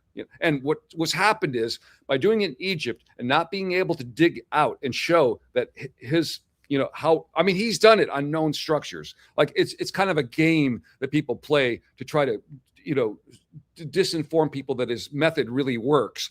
But we know on known structures it's extremely accurate. There's a parking structure that moved 1/4 of an inch over a year, and they were able to detect that. So imagine, so but tomorrow, if he came out of scans of Gosford, that area and Carry On, and showed things, there's enough disinformation out there that makes it hard for people to understand, how critical, how amazing, how, what there is there. So anyway, I'm glad you mentioned that, because I was just talking to Vicky about it again, and I really encourage people to check out Protecting the Gosford Glyphs, the video I did with Vicky and Muhammad about that. And she gave such a presentation about this. This was last year. We were trying to protect from this happening with Lisa Bellamy, who was running for office, to try and protect that land.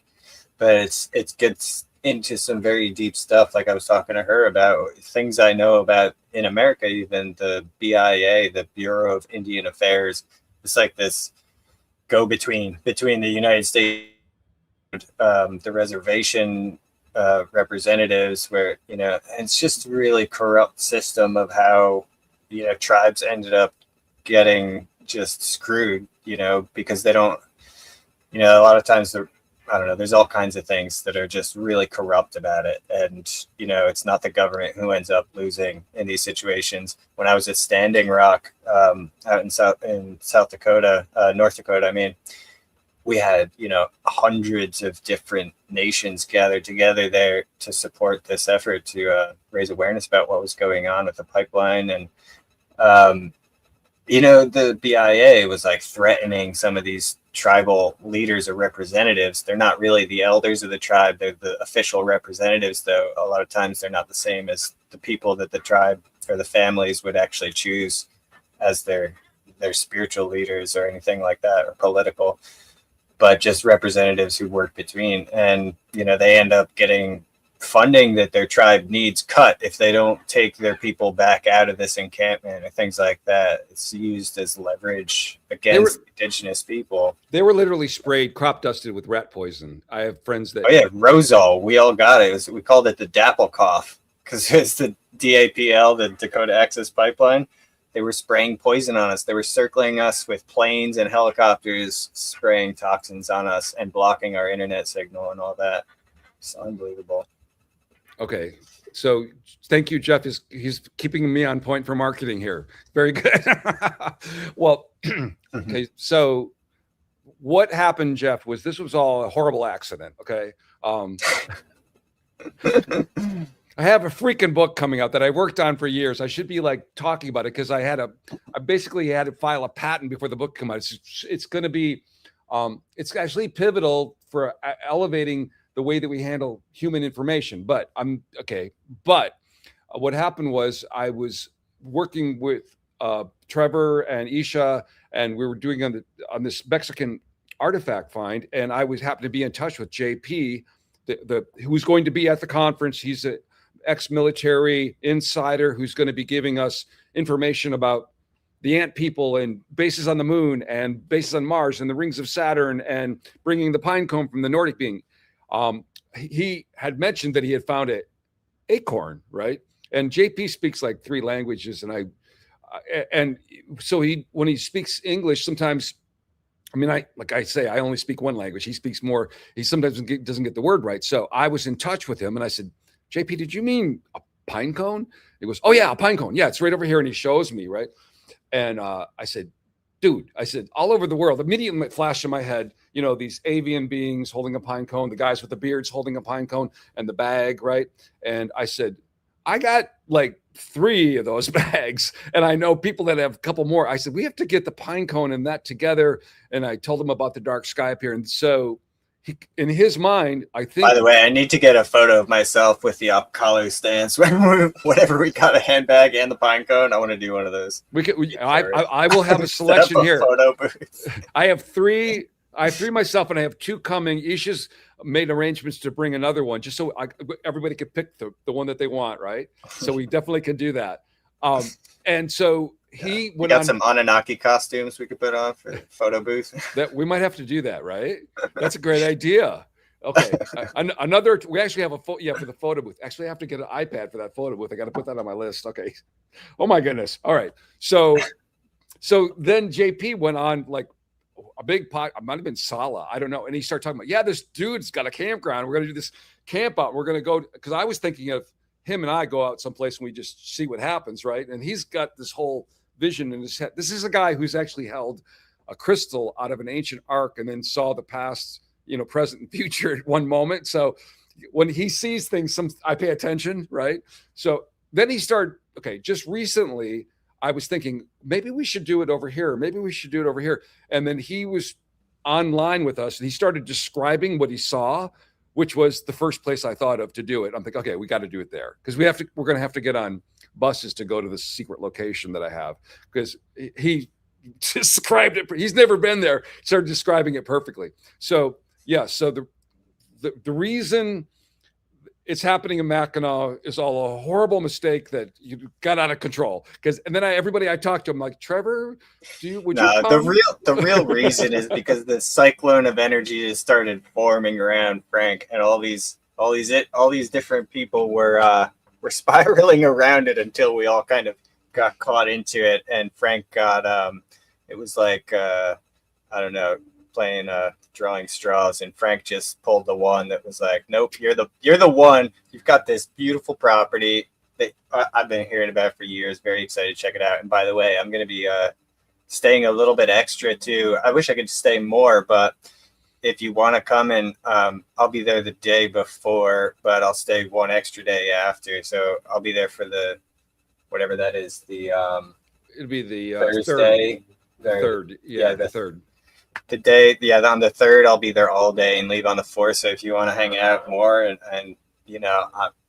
my favorite part about these gatherings is meeting new people, getting to talk to new people, meeting Facebook friends and stuff that I've been wanting to meet in person, face to face. So come hang a little longer, get an extra night or 2 on your room, and get to hang out by the lake.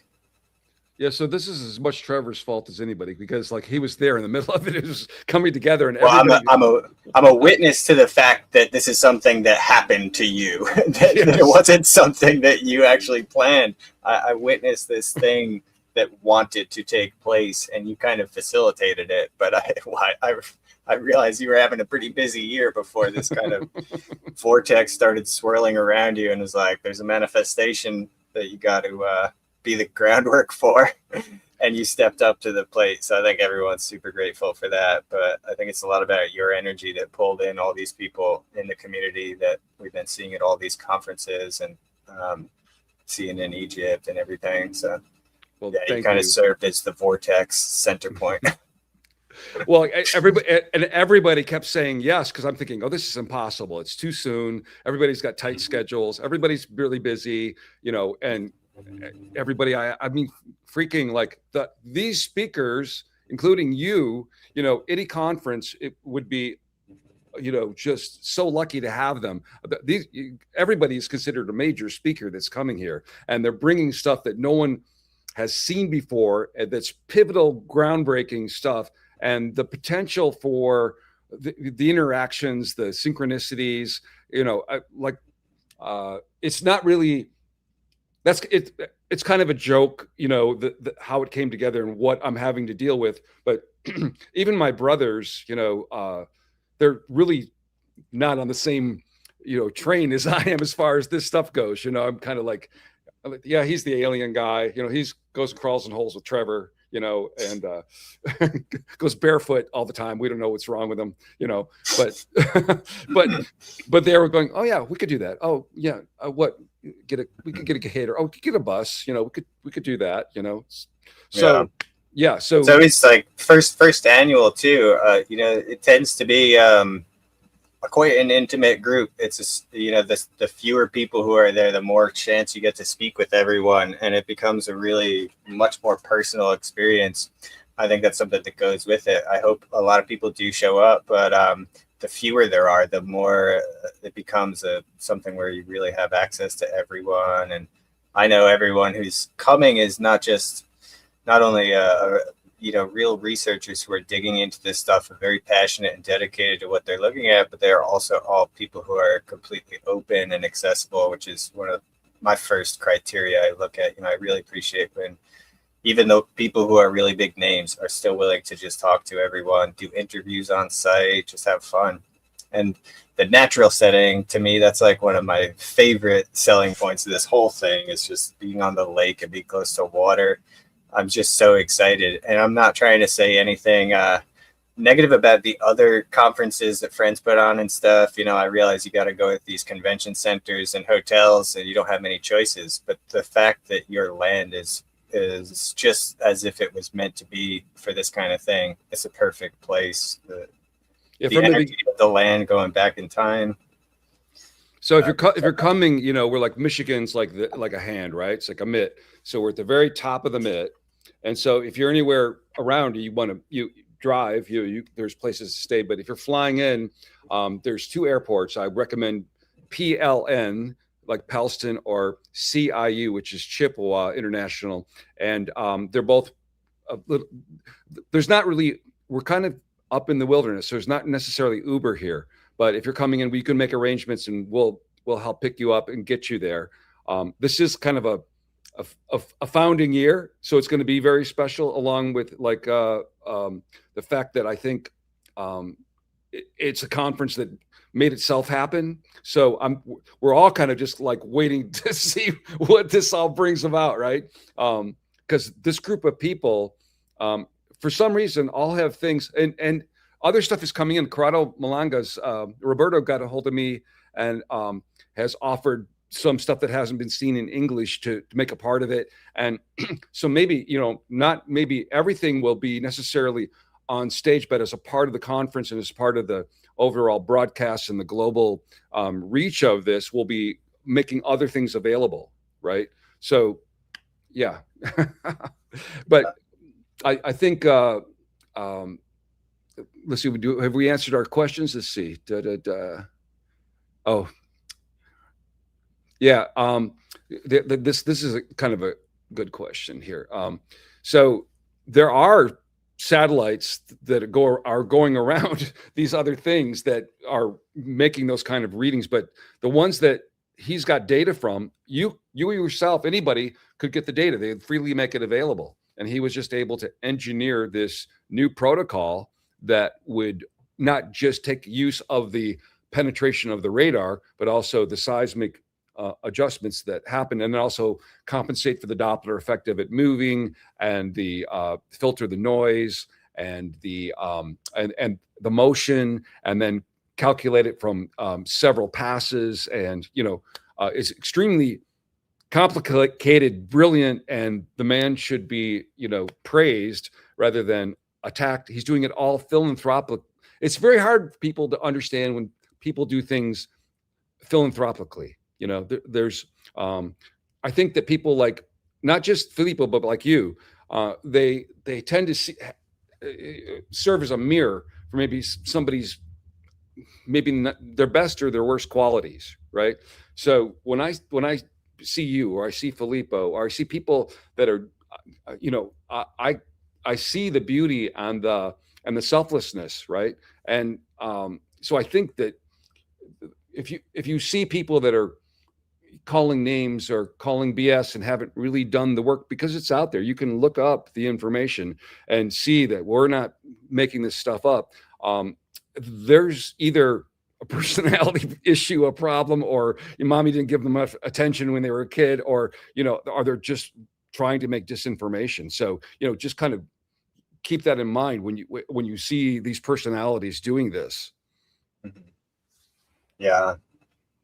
And I mean, adding on to that question is that Filippo has said he's happy to scan the moon and Mars. I had one person actually send a comment on one of my posts at one point when I was talking about this, and they said they asked a friend of theirs who's he was basically saying that he had worked with HARP in Alaska, and from Alaska, this was a military project or HARP project. It's they were scanning the subsurface of the moon from Alaska, because Earth is kind of a satellite too, or the moon is a satellite of Earth. We got enough distance between us, we could point it depending basically from the surface of Earth to the moon. I don't know about Mars, and I don't know what kind of satellites exist already in the orbit of the moon or Mars. There's probably some, but I don't know if there's any SAR collecting satellites. There is. I happen to have a in-house JPL scientist at my other house. So okay, yeah. I mean, NASA, they would be doing this stuff decades ago. It's obviously not going to be public because this is military technology. We've only seen publicly more like TerraStar X, the German company, or Geoscan Systems, or Merlin Burroughs, some of these companies that have kind of focused on archaeology, but also done some commercial work in mining and oil industries and things like that. Yeah. So just to address this, I've been on another little term paper project for Graham Hancock and Randall Carlson, because they want to do some work on the Great Lakes. And so the Mackinaw Island, which is like out my window right over there, is one of the most sacred places for all the native tribes here. And they didn't necessarily get along on a lot of things, but they all agreed on that, and they would all cooperate there. And Mackinaw Island has a lot of very interesting geologic properties. It's also their Garden of Eden, their story of Garden of Eden is like that was the first place. And when you look at the native stories about it, I've actually spent a few years putting together kind of a whole multi-series kind of nonfiction, fiction to kind of bring it to life, because it's like Lord of the Rings.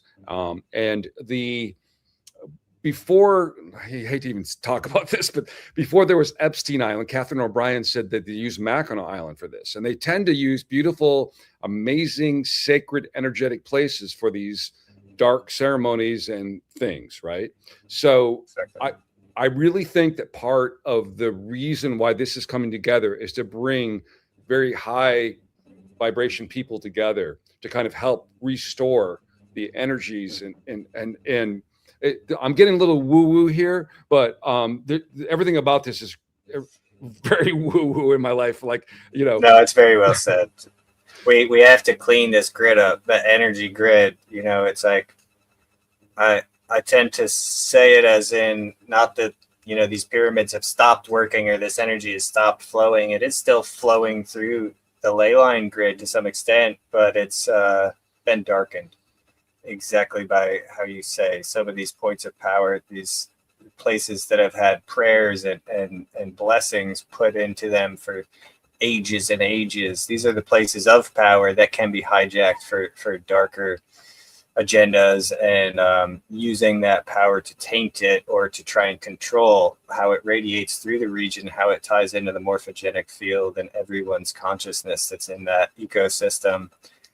This is, why guys like Hitler moved his armies along the ley lines to conquer these center points, because there's this outflowing aspect of it where at the nodes you're like setting up your camp on top of this source of that energy that sustains all life and consciousness and beings in the entire region. So it's often believed all throughout history, if you conquer those center points on the grid, then you're conquering the whole region around it. They're kind of automatically the capital, So right on point. I like how you said that.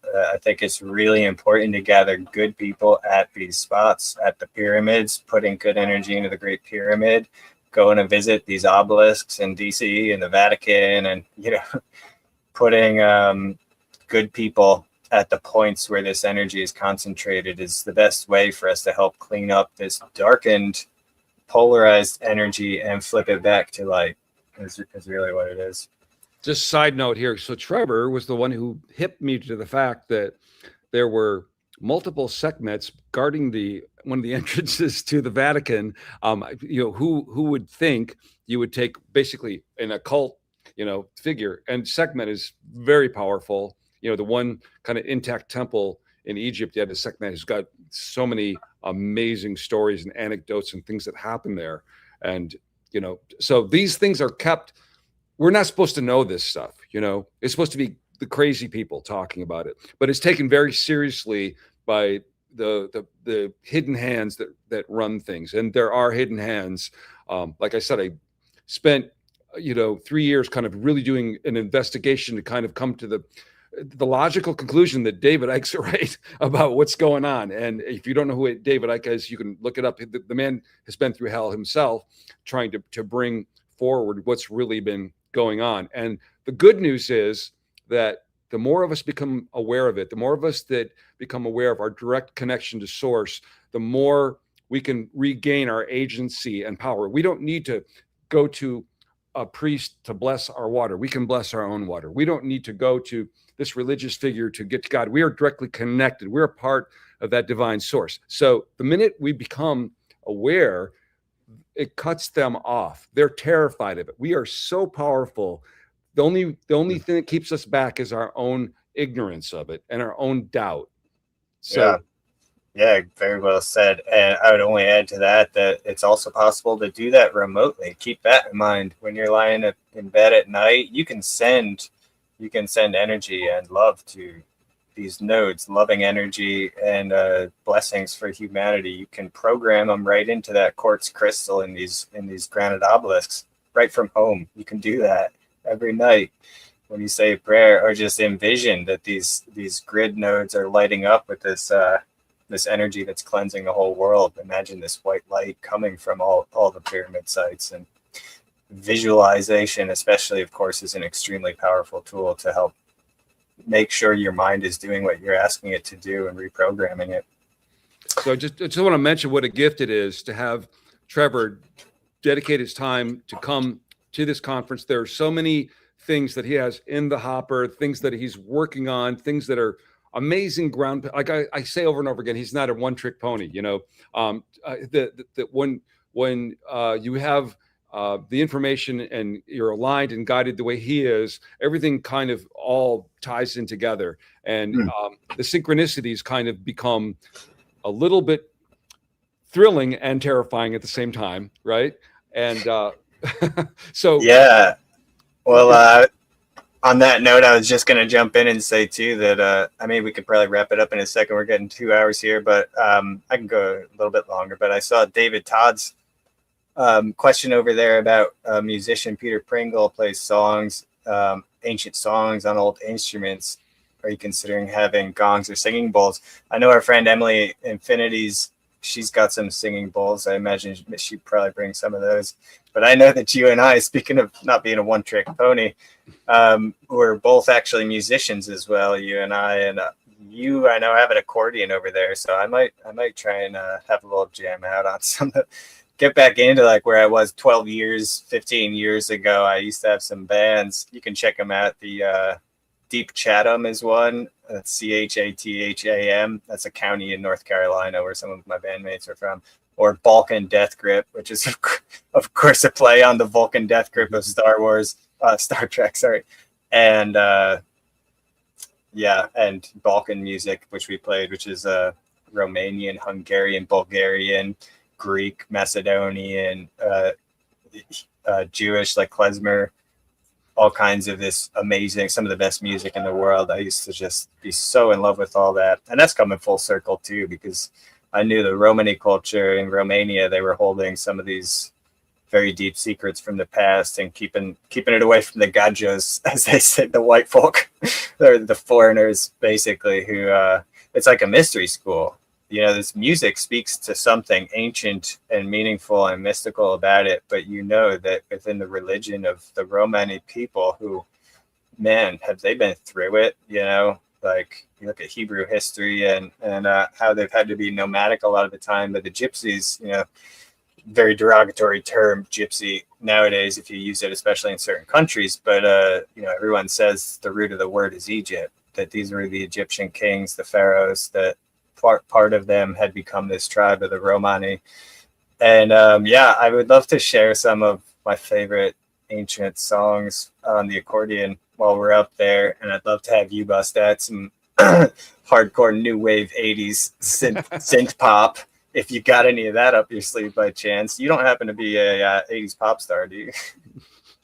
That could have happened. The one thing that you just reminding me of was the synchronicity of one of the first things that I did with you was we went to Coral Castle when I started a film, and you said to me, you said, you know, there's so much there I couldn't even, you know, I would never, and I was in the middle of it at this point, right? And I'm like, what do you mean?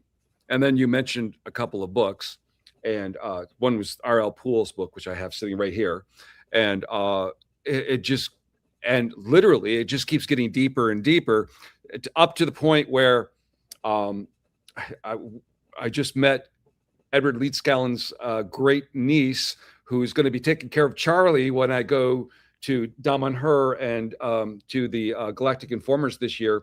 And she let me in on the information that he is actually from Gypsy background, Roma family. And she was explaining some of the things from her family background. Like they have like, you know, you do, the copper tensor ring and like, I have it right, I'm using it right this minute, you know, and she had a ring, and they're the Gypsy Roma, they have their own version of that with different metals. And she had a ring that she showed me, right?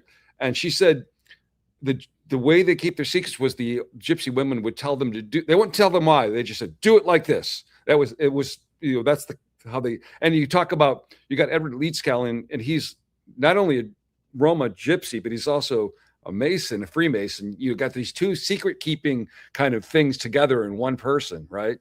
And then we've got like, how weird is it for me to, I'm in the middle of the, I think every time I think I'm finished with this film, something else crazy like that happens, you know, like meeting Praveen Mohan and the guy from India who's an expert on, you know, Indian and Cambodian and those temples, has one book is on Coral Castle, right? Muhammad Ibrahim came over from Egypt to see Coral Castle. And I've seen people online go there and go, there's nothing there. And it's like, the woman, she said that she's the same height and weight as Edward. And she goes, I can't pick up a bag of kitty litter, you know, and he's moving like 40-ton rocks with a 5-ton chain, right? And so anyway, synchronicities, disclosure, Mackinaw, she will be there. I'm going to bring her up and introduce her because she looks just like him, by the way. And I might have her try to lift a bag of kitty litter. We'll see. You know? I'm looking forward to meeting her. Yeah. So I think, awesome. So I want to thank you. I think we're going to close. I'm going to play the trailer for Disclosure at Mackinaw, and we'll go out on that note. So anyway, thank you, Trevor. All right. We are, you know, go online to mortalsoferarth.com or look up Mackinaw Mill Creek Camping. That's the location. You can look at the beautiful pictures and the reviews for the place. If you have any questions or whatever, just get a hold of me. I'm happy to answer any questions. We need you here. We need your energy. We need your involvement, and it's going to be one of those things that is going to be very special. It seems to be incredibly aligned, and I can't really explain, how this came together, but I think that you're going to tell everybody your grandchildren you were at the first one. There you go. Someday. There you go. Yeah. Thank you so much, Frank. I'm just looking so much forward to it. It's my only one I'm doing this year. It's the only one I have planned. And I just can't emphasize enough how much my favorite part about this is just connection with the other people, not just the other speakers, but also a lot of the attendees who are in the chat right now. Some good friends are going to be there, and it's going to be the best, the natural setting, the information that's coming. And I'm excited to get some of this information out because it's been sitting. This stuff is heavy when you're holding on to it. You don't want to present it too quickly or wrong. You want it to have the right context and everything. But a lot of this stuff, it's going to feel really good to get out and then have in that realm of perfect community for discussion. Looking so much forward to it. Thank you for being the catalyst for this whole thing. And if you're on the fence about it, just do it. Just come. And if you really can't, then join for the virtual, because that'll be great also. So all right. Thanks again, bud. So I'm going to play this trailer. I'm going to lose you, Trevor, when I do that. But thank you again. And thank you, everybody. Yeah. Thanks, y'all. All right. Let's see. Here we go. Closure in Mackinaw. What would happen if the public learned that advanced technological craft, not made by human beings, had been recovered? What would happen if recovered non-human biologics, bodies, were openly discussed by government officials? For decades, some experts worried the consequences could be profound. In 1960, a study prepared for NASA by the Brookings Institution examined the implications of discovering intelligent extraterrestrial life. It suggested such a discovery could fundamentally alter humanity's view of itself, and even noted that societies have sometimes struggled when confronted by a more advanced civilization. So what would happen if that day ever came? Would markets collapse? Would religions crumble? Would civilization descend into panic? What if I told you it already happened? In July of 2023, under oath before Congress, a former intelligence officer, David Grush, testified that the United States possessed information regarding recovered non-human craft and non-human biologics. The headlines appeared. The testimony was recorded. The hearing was broadcast around the world. And then, most people went back to work, back to their bills, back to their deadlines, back to their scrolling. Not because the implications were small, but because life is busy. Because people are exhausted. Yet for those paying attention, the implications remain profound. The possibility of contact, communication, trade, diplomacy, cultural exchange, and coexistence with other intelligent species would represent one of the most significant developments in human history. And while most of the world remains distracted, some people are paying attention. What is some of the most important discoveries about humanity's past and humanity's future are happening right now? What if the experts making those discoveries were gathered together in one place? Not in a hotel ballroom, not in a convention center, but along the shores of one of America's most remarkable destinations. Some places become crossroads. 3 Great Lakes converge here. For thousands of years, people have too. Ancient travel routes crossed here. Ideas were exchanged here. And now, explorers gather here once again. Disclosure in Mackinaw, August 31st through September 2nd, at Mackinaw Mill Creek Camping in Mackinaw City, Michigan, a place where a mile of shoreline meets some of the darkest skies in the Midwest. Gather indoors for presentations, exhibits, and discussions. Then, continue the conversation around lakefront campfires on the Straits of Mackinaw. Meet researchers, explorers, investigators, experiencers, and pioneers who are challenging conventional thinking and asking bigger questions about who we are, where we came from, and where we may be headed. Join Trevor Grassi from the Archaeological Rescue Foundation as he presents the latest developments, the hidden structures beneath the Giza Plateau, the search for a second Sphinx, and investigations connected to the legendary Hall of Records. Experience footage from expeditions in Egypt and Mesoamerica that few people have ever seen. Meet Mark Russell, one of the original researchers responsible for bringing controversial ancient artifacts to public attention. Join Anthony Michael and Frank Rogala as they present footage and discoveries from an extraordinary site in Mexico that left even seasoned investigators questioning what they thought they knew. See a special pop-up museum featuring astonishing artifacts, stone vessels, mysterious tablets, unusual iconography, and objects that continue to challenge conventional explanations. Examine them for yourself. Ask questions. Draw your own conclusions. Join Drago Reed as he explores topics ranging from consciousness, QHHT, and the experiences of individuals involving secret programs and hidden histories. And throughout the event, enjoy something increasingly rare in today's world: direct access. Ask questions. Meet the speakers. Continue conversations long after the presentations end. Then, when darkness falls, join us for a very special Skywatch experience under some of the darkest skies in the Midwest. Learn what to look for, how to observe the night sky, and why so many people believe there is far more happening above us than most realize. See the footage, hear the testimony, review the evidence, and decide for yourself.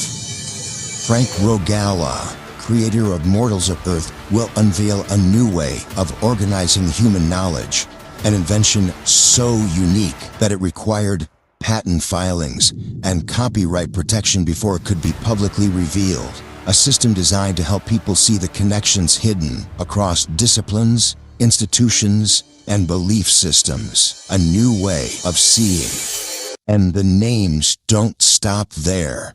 Check our speakers list online for the newly added heavyweights joining Disclosure in Mackinaw. Scott Wolter, forensic geologist, television host, and investigator of some of history's most controversial mysteries. Isa Arslib, exploring quantum holographic codes and the deeper architecture of consciousness. Trevor Hawk, researcher and expert on the controversial alien artifacts of Mexico. Aaron Kuhn, host of Journey to Truth and one of the leading voices bringing together researchers, experiencers, and experts from across the disclosure movement. JP, also known as Jorge Pabon, one of the rare former military insiders openly sharing first-hand disclosure experiences.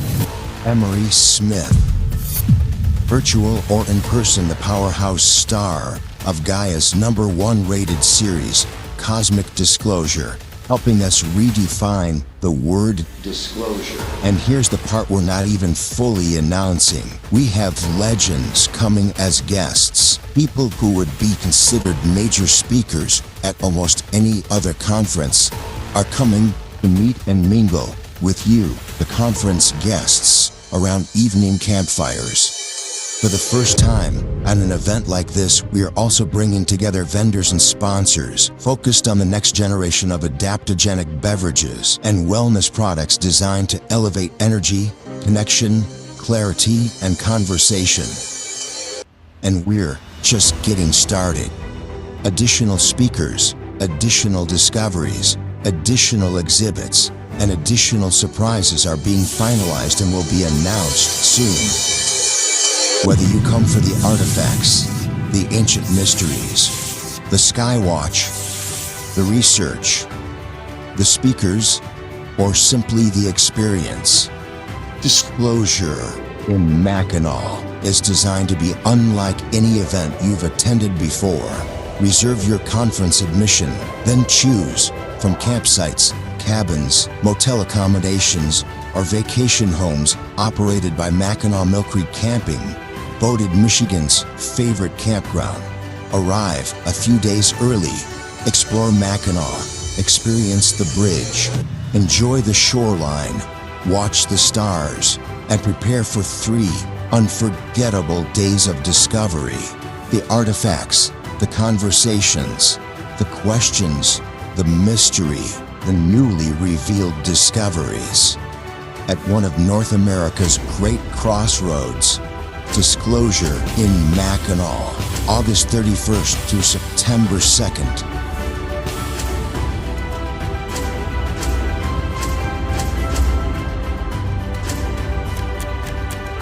The story is still being written.